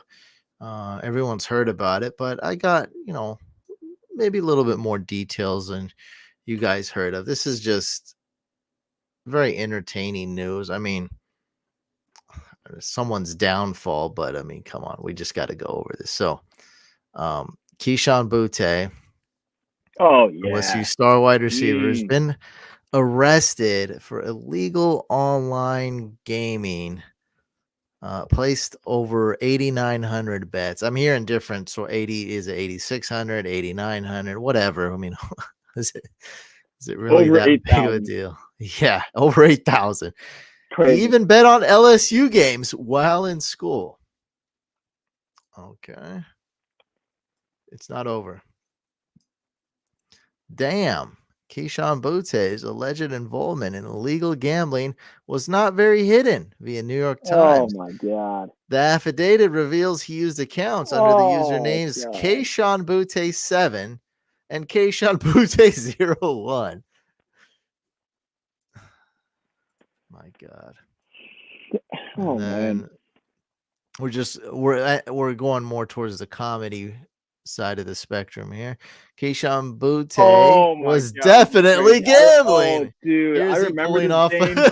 Oh my God. He's pulling off with Deshaun Jackson, fumbling right before he scores. Dude, I remember this game too. That's crazy. Oh my God. Dude, this man, that actually got me all messed up right now. that one's crazy. Here's a clip of Jaden Daniels consoled a visibly frustrated Keishon Bude, who doesn't have a catch midway through the third quarter. It's just like, I don't know what to say. I mean, like, definitely he's got an addiction. He definitely has problems. He definitely has demons. But, like, Yeah. the idea of starting to do this, right? Like, is just wild to me. Like, I have a lot of empathy for people addicted to something and their vices and trying to bet on this. But Yeah. I mean, you start this, you bet on your own team, and 8,600. What is that? What That's crazy, what are we man. talking about? 2,000 bets a year? What is that? 6 bets a day? I don't even know. Like, what the heck are we talking about? So breakfast, lunch, dinner. Every time you eat a meal, you place It's like out of 3 the bets. Like, what are we talking about? sports Like, this is machine, crazy. bro. Have you seen the dollar amounts? Those have been published. Oh I think no! he deposited about $130,000. Oh, At dude, that one point looks he had so over bad. $556,000 in winnings. And then all it said was that he withdrew about 48 or 50 something $1,000. So to me, he basically lost 50K. When at one point I he don't was even up know over what to 400,000. say. It's just So like some not even people like, just man, yeah, he had a problem for sure. they Like just this like is to ruin definitely, their lives. Like, that's just you're just yeah, on a speed run to just how can I screw up the fastest? yeah. Unfortunately, That's the path he took, unfortunately, which is just crazy. Is one of the best wide receiver prospects. What was that? 3 years ago, 4 years ago? yeah, yeah. One of Oh the best man. recruits to enter college football. He was incredibly. I mean, man, the expectation of what he would be doing. I mean, I know we're talking about Marvin Harrison Jr., but like, man, we really should have been talking about Keishon Butte in the same way, just from a talent perspective. But obviously, it didn't come to fruition. Your work ethic and how you are as a person will be reflected on what you do on the football field. Because I'm thinking about it, you got to show up to practice every day. You got to work hard. You got to be, it's a grinder's mentality. And if you're on that track to how can I screw this up the quickest, like you were saying, well, you're gonna screw it up, and you're gonna screw it up pretty quick. Yeah, Unfortunately, it's just something that's wrong with falling his on Butte. head. Like, to use the Yeah, username, Keishon it's Butte, is crazy. just like, yeah, like you're like that's what you're trying to do. You're trying to sabotage yourself because it's something's wrong, some kind of issue, and you're like, man, I got to screw this up somehow. Just unfortunate, but Wild wild story stuff. for sure, for sure. So we'll keep this short, but it is the $1 million question. I'm in the Yep, Couch Empire League. It's a dynasty league where if you win back to back, the league resets and we draft all over again. But because we have pretty much like the best group of guys, we're going to keep the same group. It's a great chemistry. We got us 12 in there. We're going to keep the same guys, and we would just draft, have a startup draft and reset for sure. and start all over again. Hopefully that doesn't happen because I've accrued so many picks Mm, and mm, we've been live for mm. a long time. So we'll probably go into this in more detail later, but let's just focus Yeah, on this. I got a lot of 2024 picks. I got some quality 2025, got some quality 2026, but let's focus on my start. Okay. okay. So Yep, I have some quality players. I'm gonna be lacking quantity, which depth. I'm gonna be lacking depth even after this draft, but I might be able to take a swing at this thing as early as this year with my quality, with my starters. Maybe sure we'll thing. see. I We'll have see. the first overall pick, the second overall pick, and third overall pick in the 2024 rookie draft. And I'm gonna go over some of my players really quick. I have Demario Douglas, the rookie wide receiver for the Patriots. I have Josh Downs. I got Michael Mayer. I got Juwan Johnson, Christian Watson, Michael Wilson, Eli Mitchell, Jaleel McLaughlin, Sam Darnold, Brock Purdy, A Chain, Fryermuth, Judy, Jamison Williams, Mingo, Roshan Johnson, Bijan Johnson, and Bryce Young. And so my Bijan question to Robinson. you, I think you said Bijan Johnson, Bijan Robinson. Bijan Robinson. My question to you is, what do you think I should do with the first three? And I already have an offer. We talked about, I mean, I would counter to get more. I already have an offer for the third overall pick for Puka Nacua. So what do you think I should do with the first, second, and third super flex dynasty? Okay, so first of all, Couch, I hope you realize, and if you don't, I'm just going to straight up tell it to you in your face, this is the most important draft of your team's life. Like, this draft is quite literally going to either make or break your team's chances to compete. Mm-hmm. If you mess up, I understand the questions, the first three picks, and I'm going to only, we're going to focus today on the first three picks because we did talk about quarterbacks, but you have a lot of second round picks. And this is a deep receiver class, and you need receivers.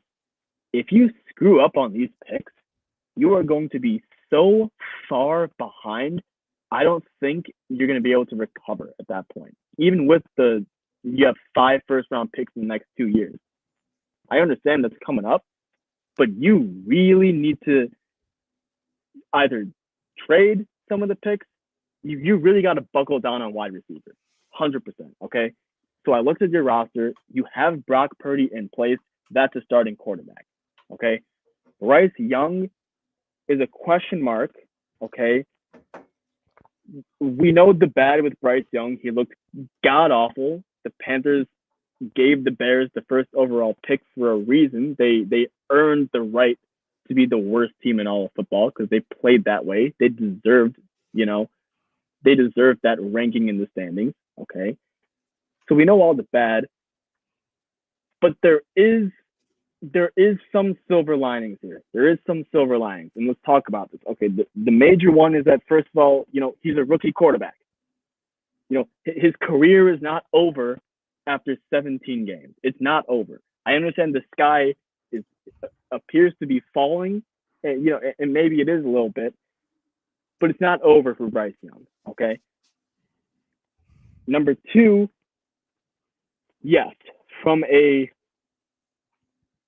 team building personnel draft pick perspective, yeah, losing the first overall pick, not having a first round pick this year definitely hurts your ability to improve the team. But I would make the argument that they actually already improved the team with their head coaching hire. This is a guy who turned around Russell Wilson, Geno Smith. He coached Russell Wilson, turned around Geno Smith and Baker Mayfield this past season, and now his next quote-unquote project is Bryce Young. As far as the talent goes, prospect, pedigree, Bryce Young's the best one of those 4 guys. He was more highly touted than Russell Wilson, definitely more highly touted than Geno Smith. And even though Baker Mayfield also went first overall, I think, obviously, now that we know what happened in Carolina, this is going to sound ridiculous. We all know this is not true, but, I think a lot of people would probably have, at the time of the draft, Bryce Young with a higher grade than Baker Mayfield. Yeah, there are some silver linings here, right? But you really need receiver, and you have 3 picks, and you have an offer for Puka. So Caleb with 1, Marvin with the other, and Puka, and then your quarterback room is going to be Caleb Williams, Brock Purdy, and hopefully Bryce Young. That's an idea. Obviously, you can counter and get a little bit more than Puka Nacua if you'd like, but that's definitely an idea, okay? Or if you're really, really nervous about Purdy, you could go just take the best 3 guys available, which would be Caleb Williams, Marvin Harrison, and then we'll see on draft day, because obviously this draft will happen once we have landing spots. So we'll see definitively, is it going to be Drake May or Jaden Daniels? And then maybe you either trade Bryce Young, or maybe you tear down from one of the quarterbacks, just, take the value on the time of the draft and trade out later to fill your roster. But the first 3 picks, 2 of them are set. It's got to be Caleb and Marvin Harrison. You cannot walk out of the draft without these 2 players unless you get some insane draft haul, which I would need to see what type of haul you're getting, because I don't even I'm know. I'm not gonna entertain it. There you go. This is what I've been. This is why I've done all these moves. This is why I've got these picks literally to do this. So there you go. Because I'm building a dynasty here. Like there's just literally nothing. It's just not for sale. Yeah, so straight up. The guy offered me Puka for the 1 and the 2, and he declined himself. He countered himself. He knows I'm not. Yeah, he didn't even talk to me. He knew, Sco. He knew, so he just offered it for the 3rd. He's like, this guy's not even he knows what type of guy I am. In the other dynasty league I'm in with them, I told everyone yeah, I'm not trading Mahomes. I don't care what you offer me. It's just not gonna happen. Yeah, I'm with that. And what I'll add, I'll kind of piggyback off of that and saying, you not drafting Caleb Williams and Marvin Harrison should not happen. You have to get these guys. That needs to happen. Those 2 players needs to happen. 3rd overall pick. Okay, now you have some flexibility. Do you want to draft a quarterback? Do you want to trade for a quarterback? Do you want to trade for Puka? Do you want to, trade for someone else? Do you want to start a little bidding war, whatever? You have options, though. But you have to walk away with Caleb and Marvin, because you have Bijan Robinson. Couch. If you have Caleb, Bijan, and Marvin Harrison on the same roster, in my opinion, you quite literally have the QB1, RB1, and wide receiver 1 of the next decade. That's a lot. It might not happen right away. It might not happen. That's a lock, though. That's going to happen. That's already settled. It's a lock. Yeah, it's a lock. So we're talking about the 3rd pick, and I'm huge Puka Nacua fan. I have a concern about his quarterback situation when Stafford's gone. Okay, that's about it, though. But I am a huge Puka Nacua fan. If you were to ask me, I think you can get way more than Puka. I just think you can. I think so. I like Puka as well. I just think you can get more because, again, even if I understand you're taking Marvin Harrison, okay, so which makes the board even clearer for us. But let's just hypothetically say that it went QB. Regardless, the 1.3 is guaranteed to be a quarterback pick in a Superflex league. If we're doing a startup couch, think about it, right? First round is going to be made up with mostly quarterbacks, except for some receivers like your Justin Jeffersons and your Jamar Chases. Maybe CeeDee Lamb sneaks up there in round 1 as well. But then where do these rookie quarterbacks go? They go at the turn. CJ Stroud, Bryce Young, they went around, Anthony Richardson, they went around that 1.12, 2.01, 2.02 range, right? Anthony Richardson went early. No, they went earlier in this. No. In a startup. Oh, in a startup. Yeah. Oh, they go later if you're talking about the whole. So they're going round 3 actually. Stroud and Bryce Young's going round 3. Well, no. I'm talking at the time of the rookie, before we knew what was going on. What was it, round 2 and 3? I thought it was round 1 and 2. Well, we just did that $500 draft. That's the only reason I know. We did that $500 draft. That's the only data I got. Anthony Richardson went 12 overall. Bryce, and then it took forever. And then Bryce Young and CJ Stroud, they went way later. They went round 3, maybe even later after round 3. They were going super late. That was actually one of the more uncommon drafts because from my memory, I do remember Bryce Young and CJ Stroud firmly going in round 2 in that middle to early part. Definitely could be a different draft. A lot of people did take, like me, it took Bryce Young ahead of AR. So and we did that in that rookie draft. Yeah. But my point to you, is how many receivers are going in that same range? And let's list them if you want to. Okay, we know Justin Jefferson, Jamar Chase, CeeDee Lamb, they went round 1. Okay. Was AJ Brown going in that range? Probably. Okay. Was a guy like Garrett Wilson going in that range? No, he was not. Jalen Waddle? No, he was not. So you can say, I love me some Puka. Love me some Puka Nacua, right? But from a startup value perspective, the guy you could get at 1.3, let's just fill in a name. Let's call it Jaden Daniels. He's going to be worth more than Puka in a startup. He's going to go earlier than Puka in a startup. That's my guess. I would guess Puka is probably a super flex, late round 2, maybe early round 3 type of guy. I think Jaden Daniels or Drake May, whichever quarterback is there, is probably going to be in that early round 2 or mid round 2.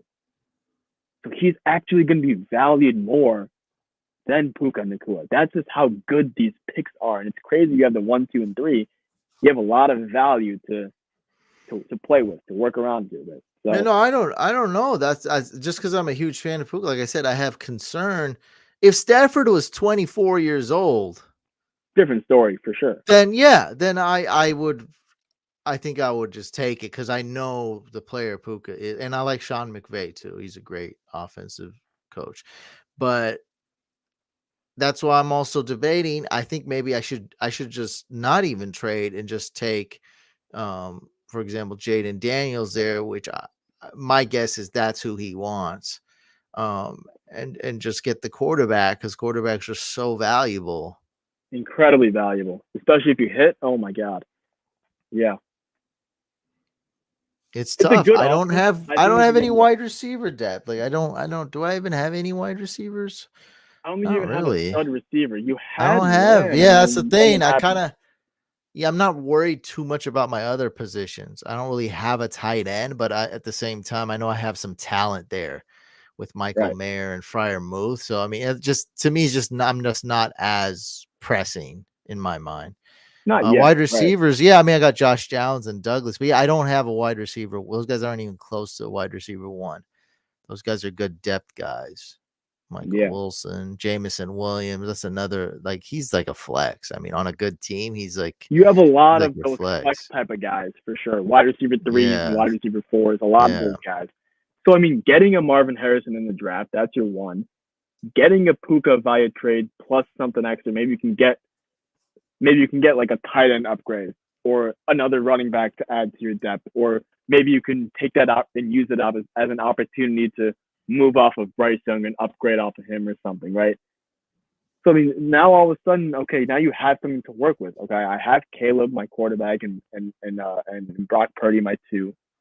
Now I've got Marvin and Puka, and then that litany of Demario Douglas and Christian Watson and Josh Downs. That's a roster you can work with all of a sudden. And then you'd have those second round picks that we haven't even talked about yet, which we'll probably do that once we talked about quarterbacks today.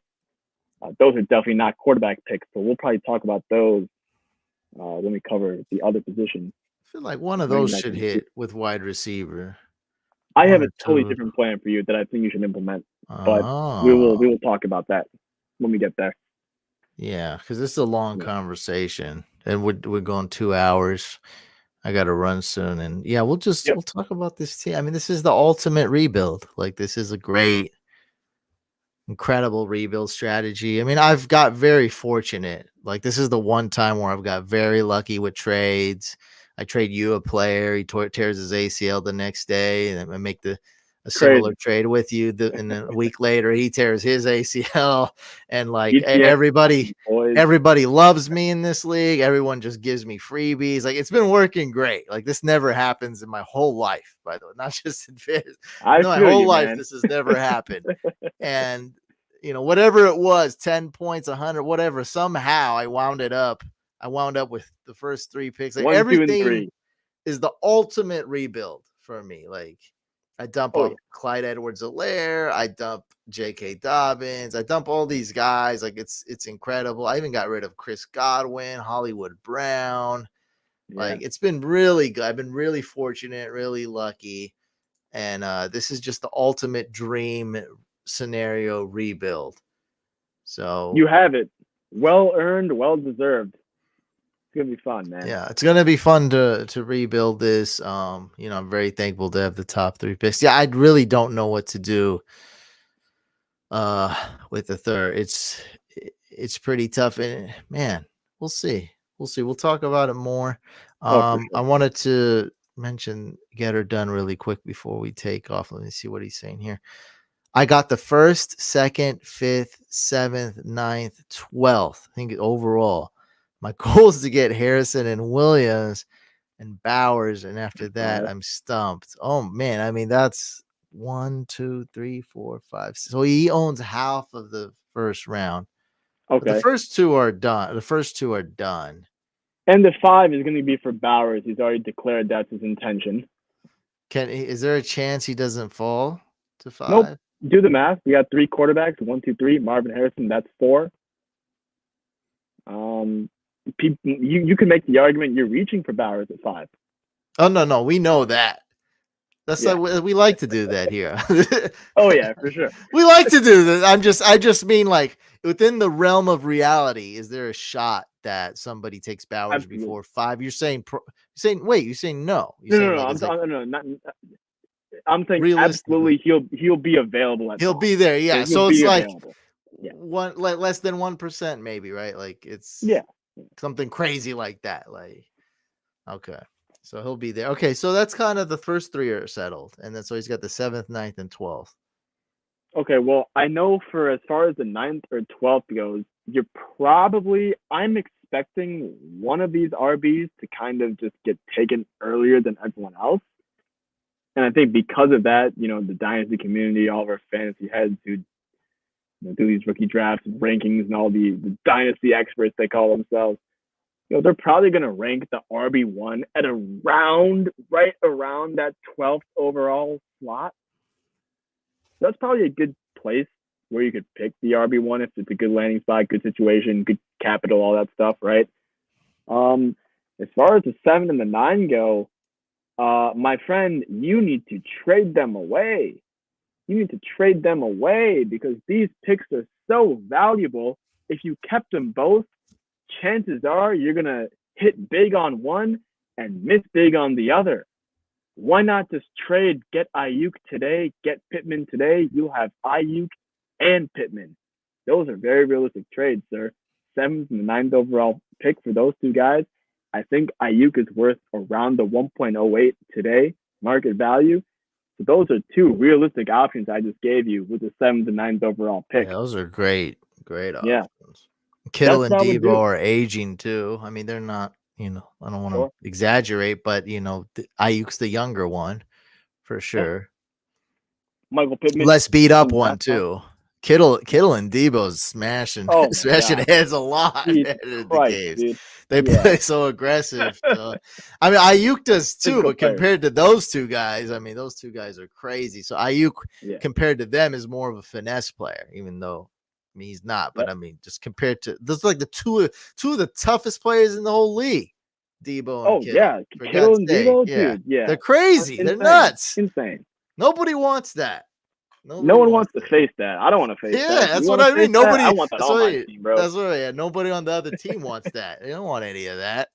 No, I watch the Niners every week. Nobody wants to tackle Debo. Like no one wants the pieces. No, except the Seahawks. I give them a lot of I mean, it didn't work, but they weren't scared to tackle. Good job, Seahawks. You guys still got smashed. But hey, man, Devin Witherspoon, he's tough. Maybe that's why they drafted him. We need a guy. He was diving at him. He did not get scared. Still, I mean, it still didn't work, but at least you tried. Hey, man, you got to try, right? Coaches like that. Yeah. Fact. I give him props. Heart is a big part of this. All right, guys, we're gonna end it there. We'll be talking more about my Couch Empire team, doing a little bit of salivating, a little bit of planning, a little bit of mustache twisting, a little bit of plotting. Everything. We're gonna see what we can do. Yeah, this is very spicy. And Get Her Done seems to have a similar type of situation where he's got a ton of picks. We got to make moves. Like we can't just stay complacent. We gotta figure out a plan, and we might have to get creative to attack this because it's looking great. The ultimate rebuild begins today, ladies and gentlemen. All right. See you guys on the next podcast.